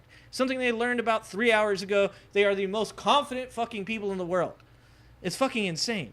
Women beating up female boxers with full IOC approval. In the name of equality, they are putting actual women in danger. And of course, Republicans turned it into an attack on Kamala Harris, like the RNC. They tweeted, if elected, Kamala Harris will force every public school in America to compel women to compete against biological men or risk their federal funding. Charlie Kirk chimed in, calling it gender insanity, and Libs of TikTok chimed in, saying Khelif failed gender eligibility tests at the 2023. And this is the crazy part about that portion of this, and maybe he'll get into this a little bit more in a minute, so I won't say too much about it. But the supposed evidence is that this person possesses XY chromosomes. Now, there's a lot of different things, including a study. So this is going to fuck with all you conservatives, including a study that showed a pair of women that I believe were sisters that had XY chromosomes that got pregnant and gave birth to healthy children. So for all of you guys that keep saying, can men get pregnant? Well, if you consider people with XY chromosomes to be men, then apparently yes. Apparently, yes, men can get pregnant because two women that had XY chromosomes but had uteruses had children, healthy children. I believe they reproduce as well, but I could be wrong about that too. I can link you guys that study if you guys want to look at the study. It's very highbrow shit, though. Like, I was like, oh my God, I need a fucking biologist to explain this stuff to me. But the study proved that a person, I think it's Schweizer syndrome, had children even though both sisters possessed XY chromosomes, which are found in men. So this is what I'm saying. When people go, it's not that hard. It's, this is a woman, this is a man, that's how it works. It's not. Intersex people are something like 1 or 2 out of 100. They're more, they appear more often than you think, and I'm not even sure this person's intersex. I'm just saying that it's much more or much less rare than you expect, because we are a jumble of genetics that sometimes get mixed, mismatched, and fucked up. That's how things work. So it's not as easy as saying XY does not get pregnant, or XY is this, or XX is this. That's why I said I think that, like, maybe you go down to, like, you know, testing for certain hormones, and maybe that's how you classify people in sports. I don't know. But it's a complicated conversation. That's all I'm asking people to admit, is that it's not as simple as just saying it's this and this, that it's very fucking complicated. So what he's about to talk about, or he is talking about now, is this test that comes from a fucking Russian guy. Again, turns out, Russian, that the IOC tried to get fucking fired from the IBA. And then when the IBA would not fire this Russian gentleman, the IOC said, fine, you don't get to run the Olympics then. You don't get to run the Olympic sports. This person had also defeated a Russian boxer. Like, he has all the reasons in the world to throw shade at this person. And none of these tests have been released. There is no evidence that these tests have ever existed.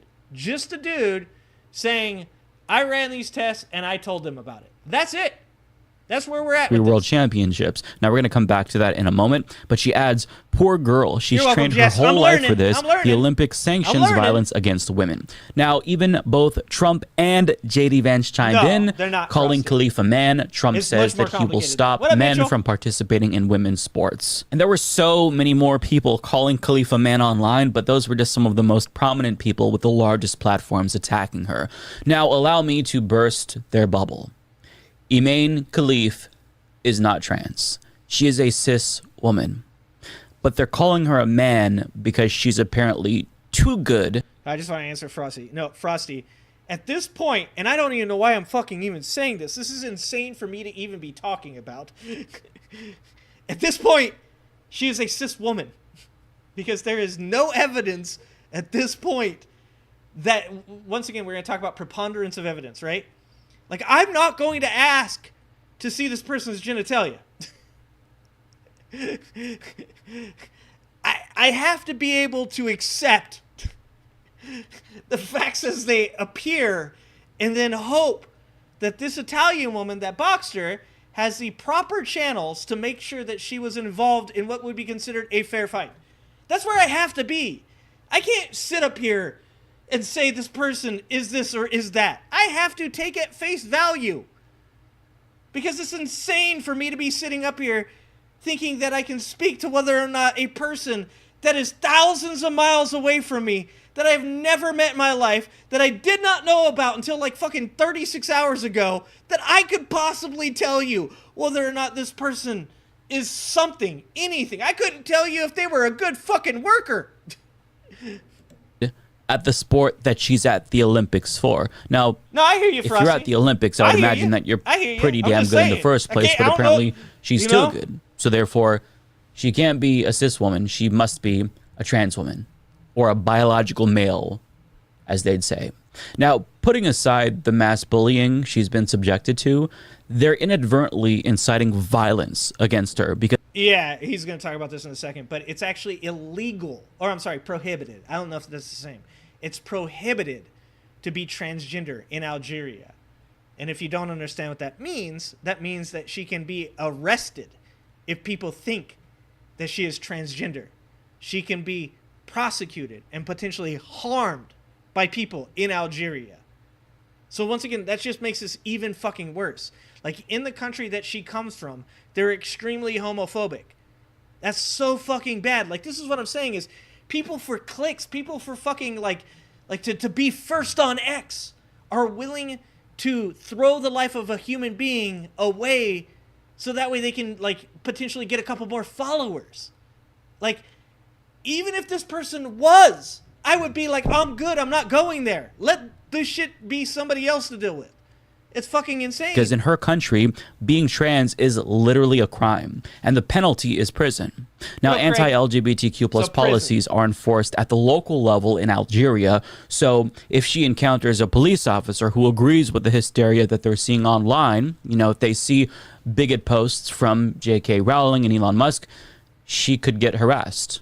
She could get assaulted, arrested, or worse.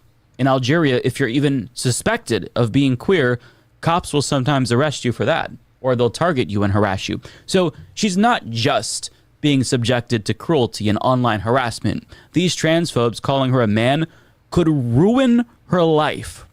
And this is all because she did what every Olympian goes to the Olympics to do: win. Now, this isn't her first time at the Olympics. Back in 2020 at the Tokyo Olympics, she was actually defeated by Irish boxer Kelly Harrington. Yeah, but this was before the anti-trans panic, so nobody accused her of being a man back then, and nobody thought Kelly was fighting. Yeah, and one of the craziest things is, I watched boxing and combat sports like this my entire life. There are plenty of big, strong, supposedly masculine women in combat sports. And look, I said this other day on stream, I wish that Republicans would go back to just making shitty jokes and stop being outraged and getting people super worked up about stuff. Because for years, you would hear people make shitty jokes about women in combat sports. I'll bet she's got a dick, bro. Dude, that girl's got bigger balls than I do. Shit like that. And you know what? Was that fucked up? Was it bigoted? Sure. But was it putting these people's very lives at risk? No, because you weren't you didn't have this platform to do these things. I wish that Republicans would literally go back to just making jokes to their friends that were bigoted, and they didn't have this platform that could literally actually get people harmed. This is fucking, and I know that some of those jokes led to harm too, just so you guys know. I'm just saying, it seems like it's almost more insane now that they're able to do this shit. I've been a fan of combat sports my whole life. I've heard all the jokes. I've heard, there's no way hold on, I want to look this person up. There's a woman, I believe she's either Yao Ming's sister or Chinese. I think she's in the Olympics right now.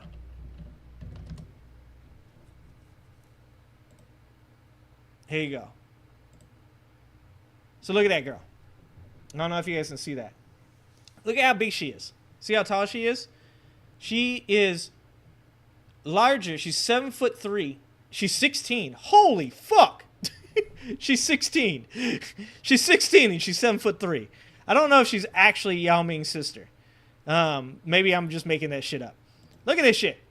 Okay? There are people that are anomalies. There are people that are genetically built different.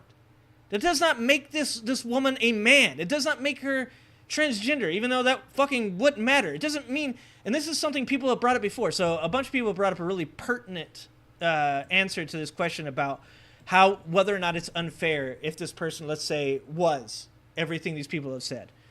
So do you think it's unfair that Michael Phelps produces less lactic acid than other men?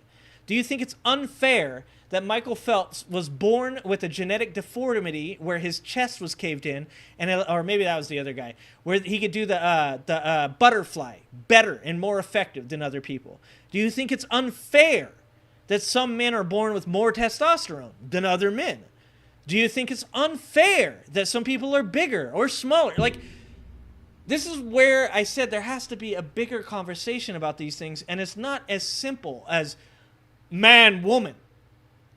Do you think it's fair that 7'3" Chinese woman is allowed to play with what looks like is the average 5'8" woman? Because I mean, if we're going on gender, 100% it's fair. Do you think it was fair for Wilt Chamberlain when he scored 100 fucking points to dominate all those unathletic white people? Probably not, to be honest with you. It's like, I think Wilt Chamberlain advanced racism more during that time. Sorry, Wilt. Sorry, Wilt. I love you, Wilt. But I think Wilt Chamberlain made white people so mad with that 100-point game, he might have took us back like 30 years. I guarantee you on the night that Wilt Chamberlain dropped 100, the N-word was spoken in white homes across America. I'm just saying. Like, you can't base it on shit like this. A biological male, Jack was born a but girl. Now that anti-trans hysteria is at its peak, no woman is safe from the scrutiny of transvestigators. And when it comes to Khelif, it's not like she's some superhuman who's invincible. I mean, she's a very talented boxer with more than 30 KOs under her belt, but she's also been defeated multiple times. She's been KO'd at least 9 times, if I'm remembering correctly. But she's really good, so we're going to transvestigate her, apparently. If you are, a woman, you better make sure that you are super feminine, ladies. Craig, yeah, I know. It's a hypothetical, dog. I'm not, like, literally making the argument that Phelps versus other men is different than, like, Phelps versus a woman.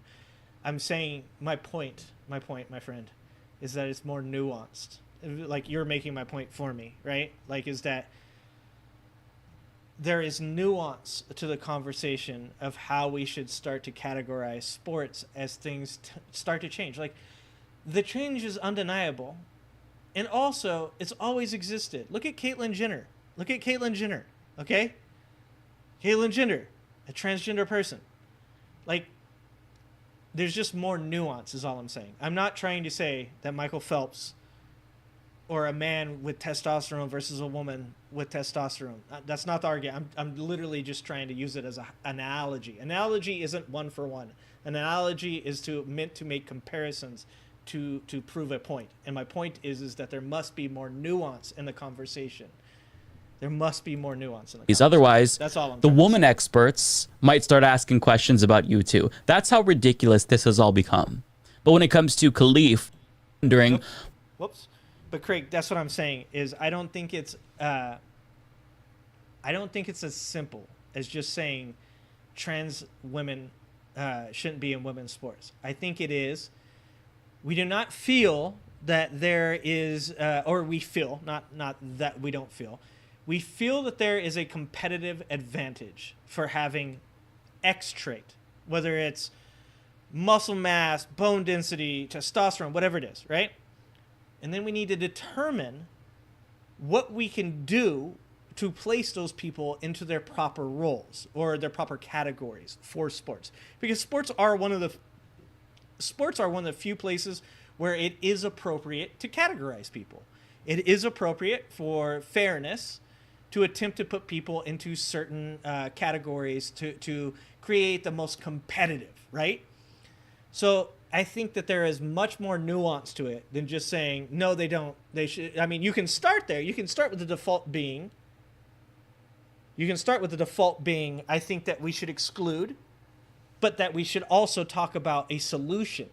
Because excluding transgender people from sports, I as a parent know how good it is for my children to be involved in sports, right? Like I know, like that's actually really, really important for them to be in sports for multitudes of reasons.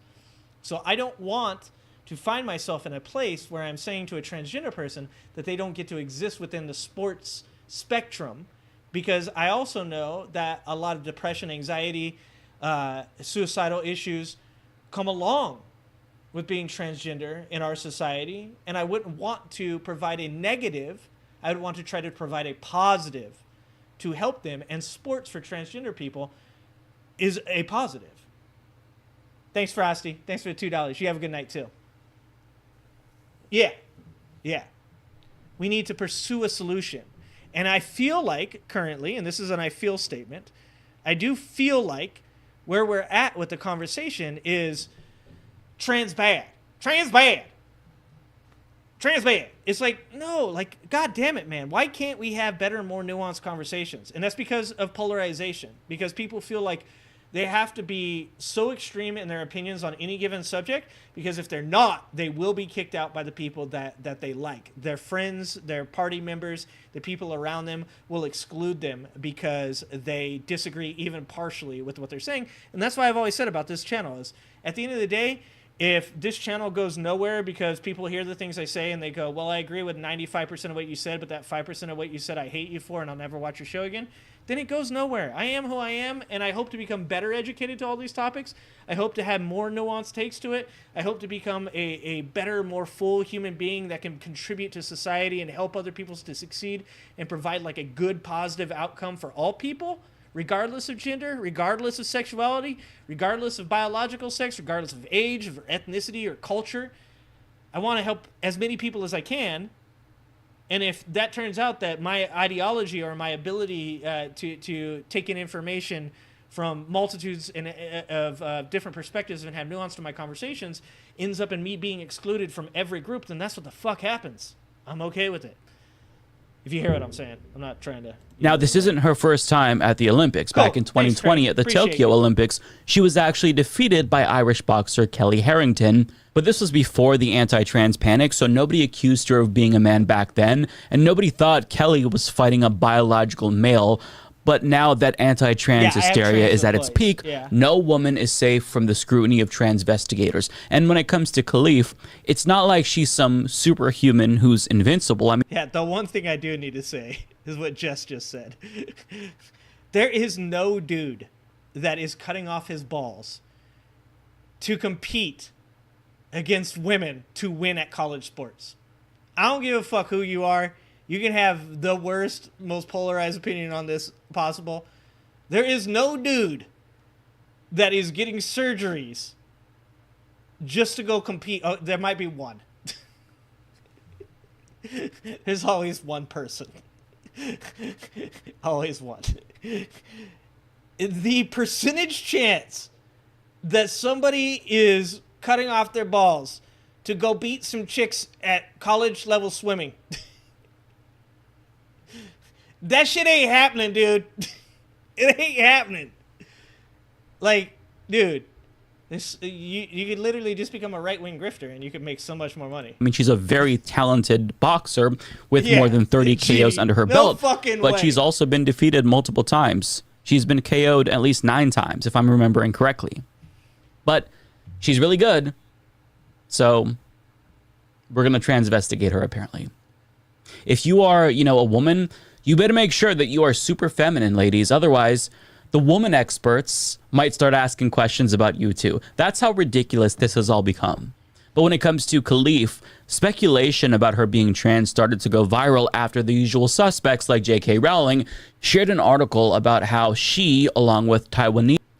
Yeah, and also people are forgetting that there's another woman that's involved in this, and that's also a shame.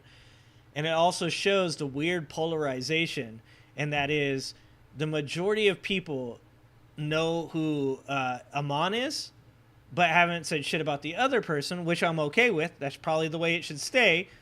But it shows the visceral nature of what happened with that boxer.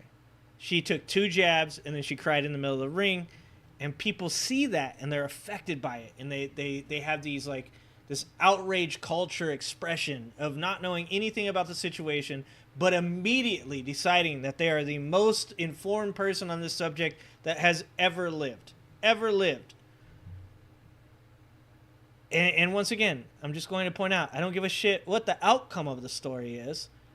The idea that anybody thinks it's appropriate to, after learning about the existence of another human being 3 hours ago, then jump on X and decide that they know everything about this person, should make you think twice about whether or not they are correct. That's a fucking problem. Chinese boxer Lin Yuting failed their gender tests last year and weren't allowed to compete in the 2023 World Boxing Championship after the International Boxing Association said that they didn't qualify. So if they weren't eligible to compete in the World Boxing Championship, why would the International Olympic Committee allow them to compete in the Olympics? Now, the answer... Genie, I always say one of the baddest motherfuckers on earth is Elton John. Elton, you guys grew up during an era, and I am proud of you, Genie. I am fucking proud of you. Because you guys grew up during an era. Like, have you guys ever seen, I think it's Rocket Man is the name of the movie, Elton John's biopic. Great movie. Fucking amazing movie. But one of the baddest motherfuckers on this planet. Because Elton John was gay and openly, like, I mean, I know he didn't start out that way, but openly gay during a time where like his life was fucking like he could have he got fucked up. I mean, if you watch the movie, his dad, terrible fucking human being, like disowns him. His mom on a phone call where he tells her she's gay, or he's gay, tells her she's gay too. He says, "Mom, I'm gay," and she goes, "Oh no, you're not." And he's like, "Well, no, I am." And she's like, "Okay, anyways," and just like keeps on with the conversation. Like, Elton John is one of the baddest motherfuckers on this planet. And one of my heroes. Einstein's up there. Elton John's pretty fucking close. The answer to that question is very simple. It's because they met the eligibility standards laid out by the IOC. Protocol was followed, and they were eligible to compete. They qualify based on the criteria set by the IOC and the sport itself. But when it comes to who can and can't compete, gender tests are used to determine eligibility because women, like men, they have varying levels of hormones. And organizations have different criteria to determine whether or not athletes fall in a range comparable to other competitors, so it's as fair as possible. But people are arguing that it must be unfair for them to compete in the Olympics if the IBA said that they had an unfair advantage due to their hormone level. Yeah, and also, just a heads up, because I've watched boxing my whole life, every one of these boxing associations are corrupt as fuck. Like, it's so weird to hear MAGA conservatives that are the most conspiratorial people on this earth that think everybody is corrupt in government. Everybody is corrupt in the judicial system. Everybody is corrupt in the CIA, the FBI. Everybody in anything in America is corrupt except for Trump. And then they take the fucking word of some of the actually most corrupt fucking organizations in the world. The boxing, like, it's up there with fucking, it's probably actually worse than FIFA.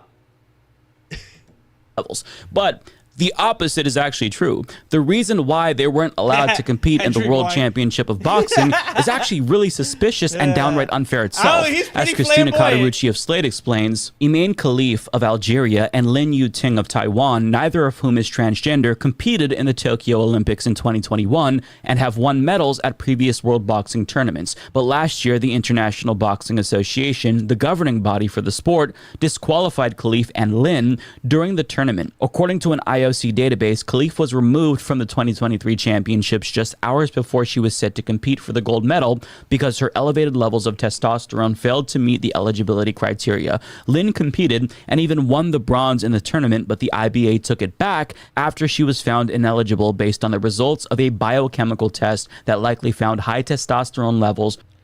And once again, the most important words that likely found high testosterone levels or chromosomal variants. Once again, we don't have the information at this point to be saying for sure that anything is true other than what the default position is. And that if her father is like, bruh, I got this birth certificate, that's going to be my default position. And I don't need to have a position on this shit. Because it's not for me to fucking decide these things. But, like, that's the default position. Or chromosomal variants. So why the different treatment at the Olympics? The IOC and the IBA have different medical standards for competitors. The two institutions parted ways in 2019 after the IOC stripped the IBA of its Olympic status amid concerns about its integrity, finances, and governance. The IBA president at the time, Uzbekistan's Gafur Rakimov, had incurred U.S. sanctions for his alleged participation in the heroin trade and in a Eurasian crime syndicate. The IOC was also wary of the association's dependence on funding from Gazprom, the Russian state energy firm. The IBA has since dropped Gazprom as a sponsor. Since the split, the IBA has taken on a new president, Umar Kremlev, who has accused Khelif and Lin of trying to fool their colleagues and pretend to be women. But the IBA is no longer responsible for running the qualifying matches that lead up to the Olympics. The IOC does that. Okay, let's just I'll talk a little bit more to you guys before I go, but we're past the 3-hour mark anyways, and I can see my internet's being shitty right now. So, you guys get the gist. Like I said, I think the biggest thing for everybody to understand, and it's something that goes across every spectrum, and we're all capable of doing it, but right now, MAGA Republicans are out of this world. And I get it, they're really sensitive right now. Super sensitive right now. Donald Trump is losing this race in a way that is hard for MAGA Republicans to watch. This is their Jesus. This is their Mike Tyson. This is their guy that, like, they thought was undefeated, and they had such hope going into Joe Biden, even though it was still just tied. And his NABJ interview, his current polling numbers, which they're all obsessed with, which I still put very little stock in. I have very little stock put into the fact that Harris is winning. The only way that I'm taking anything that is on November 5th. This isn't something that anybody gets to sit on their hands and be like, but the poll numbers, fuck the poll numbers. But anyways, I see everybody. Night, Jess. Have a good night, Jess. Everybody has to keep in mind that you don't know shit about these things. And MAGA Republicans, I know that fear, anger, hatred, that's your shit. You love spreading it. But if you really give a fuck about America, you wouldn't. Because anybody that knows anything about running a business or being a leader of a country knows that you have to keep people from panicking, not cause people to panic. You have to create a feeling that things are going to be taken care of, that things are going to be handled. And you're doing the opposite. You're being crazy. Do I think that we need to stock up on food before November 5th? No. I don't believe so. One, I think Kamala Harris is going to win. Two, so if you guys want my opinion real quick on whether or not I think that there will be any type of like what people consider a civil war, I'll say this. I do not believe, and maybe I'm naive. I do not believe that Americans want to harm other Americans. I do believe that there are a certain amount of people that are broken human beings that will most likely, in my opinion, this is just my opinion, commit small acts of domestic terrorism. I do believe what you saw on January 6th is something that people should be prepared for, because I do believe, I just saw the government come out and say that the Venezuelan election was fraudulent, and in their opinion, the other guy had won, so that actually makes me really happy, because exiting poll numbers showed that he did, and I do think that Maduro stole that election. I think that Maduro used the very methods that Donald Trump was hoping to use by stealing by taking the machines for voting, by using strong-arm tactics, and by getting the support of the Russian and Chinese government behind him. I do believe that's what Donald Trump tried to do in the last election, and I do believe that what happened in Maduro's election seems as though he stole that shit. So I'm glad that the American government has came out and said that they disagree with what happened, because in my opinion, I think that Republicans were going to try to connect America to that election to attempt to show that Americans support communism. So no. I think that the most likely thing that is going to happen is I believe that Kamala is going to win. I believe that you will see small amounts of what would be equivalent to domestic terrorism, like Timothy McVeigh type of shit. So I do think that people should, do what's the smart things for him, but whether or not, you should buy a bunker, I don't think we need bunkers. That's kind of where I'm at right now. No bunkers. I see that, Paul. I saw that over there, the far right pushing back. You keep hearing that they will stop the food chain if he loses. That's a lot harder. Okay, so let me just explain logistically how hard that is. One of the reasons that America is incredibly hard to invade, why I never take it seriously when people say things like China is going to invade us or Russia or whatever, is that other than so you could attack our infrastructure, you could attack our internet, our power grid, stuff like that, and that could cause a lot of damage. But attacking our ports is really fucking hard because we have such huge ports. Our ability to bring things in, and other than our interstate highway system and shit like that, and our lack of bullet trains and stuff like that, our system's pretty good, and it would be pretty difficult to just close off. Obviously it depends on what state that you live in, but places like California and New York are going to be incredibly hard to cut off from any type of food supply. Also, just so you know, no state is 100% blue or red. There are some states that are very high in certain percentages, like California, like places like North Dakota. But people tend to forget we are a melting pot. There are people of all cultures here.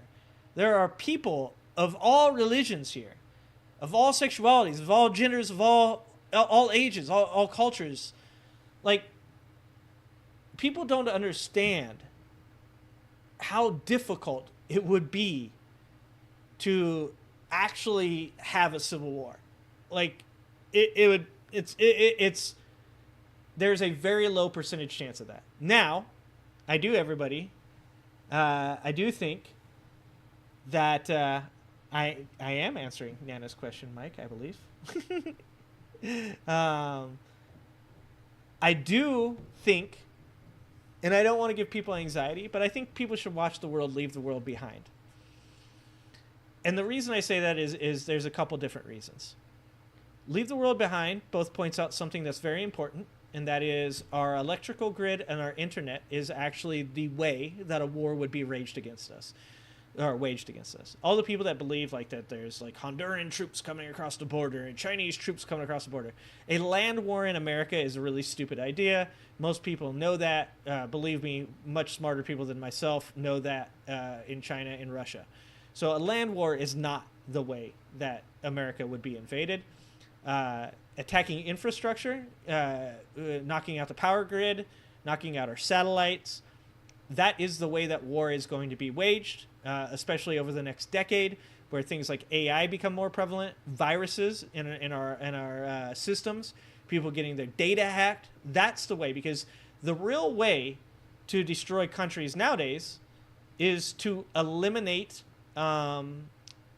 their ability to exist within their economy, right? So their economy is the most important thing. The way that you eliminate a place like Russia or China is to just let them exist in the manner that they do. Russia is killing itself. China, I wouldn't say they're killing themselves, but the COVID vaccine, or I'm sorry, the COVID virus and their one-child rule did more damage to China than a land war ever could. Russia, participating in a land war, did more damage than us invading them ever could have.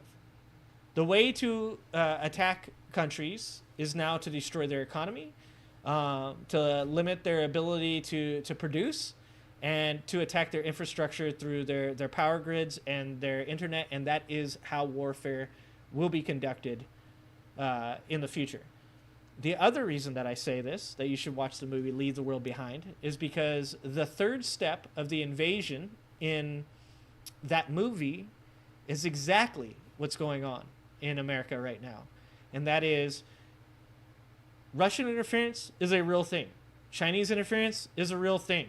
American interference in other countries is a real thing. And the best way to wage a war is to create chaos, to create distrust, and to create polarization. And that's why I'm so against the MAGA Republican side, and why I continue to say that conservatives as a whole still have a place at the table. Because conservatives as a whole that can talk to people, that can have disagreements with people, that can agree that there's a very fine balance in America that needs to continue to exist, are part of who we are as a culture. MAGA Republicans who have chosen to eat whole Russian interference. MAGA Republicans who have chosen to consume whole Chinese interference are causing chaos and strife within America, just like they do in that movie. And the more that those people continue to play into that, the worse it's going to get. And that's why I also continue to say that if you want to leave the cult, if you want to get away from the dark side, I will hug you. I will forgive you. I will give you a path to redemption, that I believe that you can come back and not be a crazy fucking person. Because America is stronger as a whole, not divided. But in that movie, it tells you exactly what happens when people are divided. So you should watch Leave the World Behind. Yeah, people taking out to take out satellites. Yes. Yeah, it's when I say MAGA Republicans, I'm talking about Nana. Or not talking about Nana. My speech is bad right now. I'm talking about Trumpers. Yeah, caveman, and they were right. A land war in Asia is a bad idea. Invading Russia during the winter is stupid. Ask Napoleon.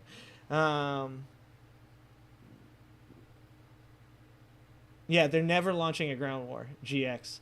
Ground war makes no sense. Attempting to invade America in a ground war, you might as well just nuke us. Like, that's the only way you're winning that war.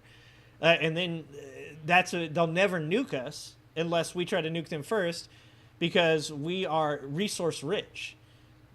America as a whole, the reason that we produce such high GDP for such a small amount of people is because we are extremely resource rich. We have a lot to give, and if somebody were to invade America, they would want those resources.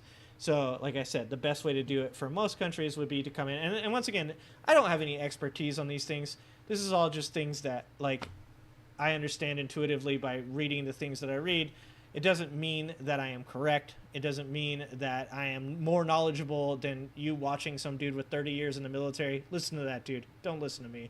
If I say don't go, filling your bunker with food because I don't think it's a good idea, but then you listen to somebody that has real, actual expertise in these fields, please listen to them.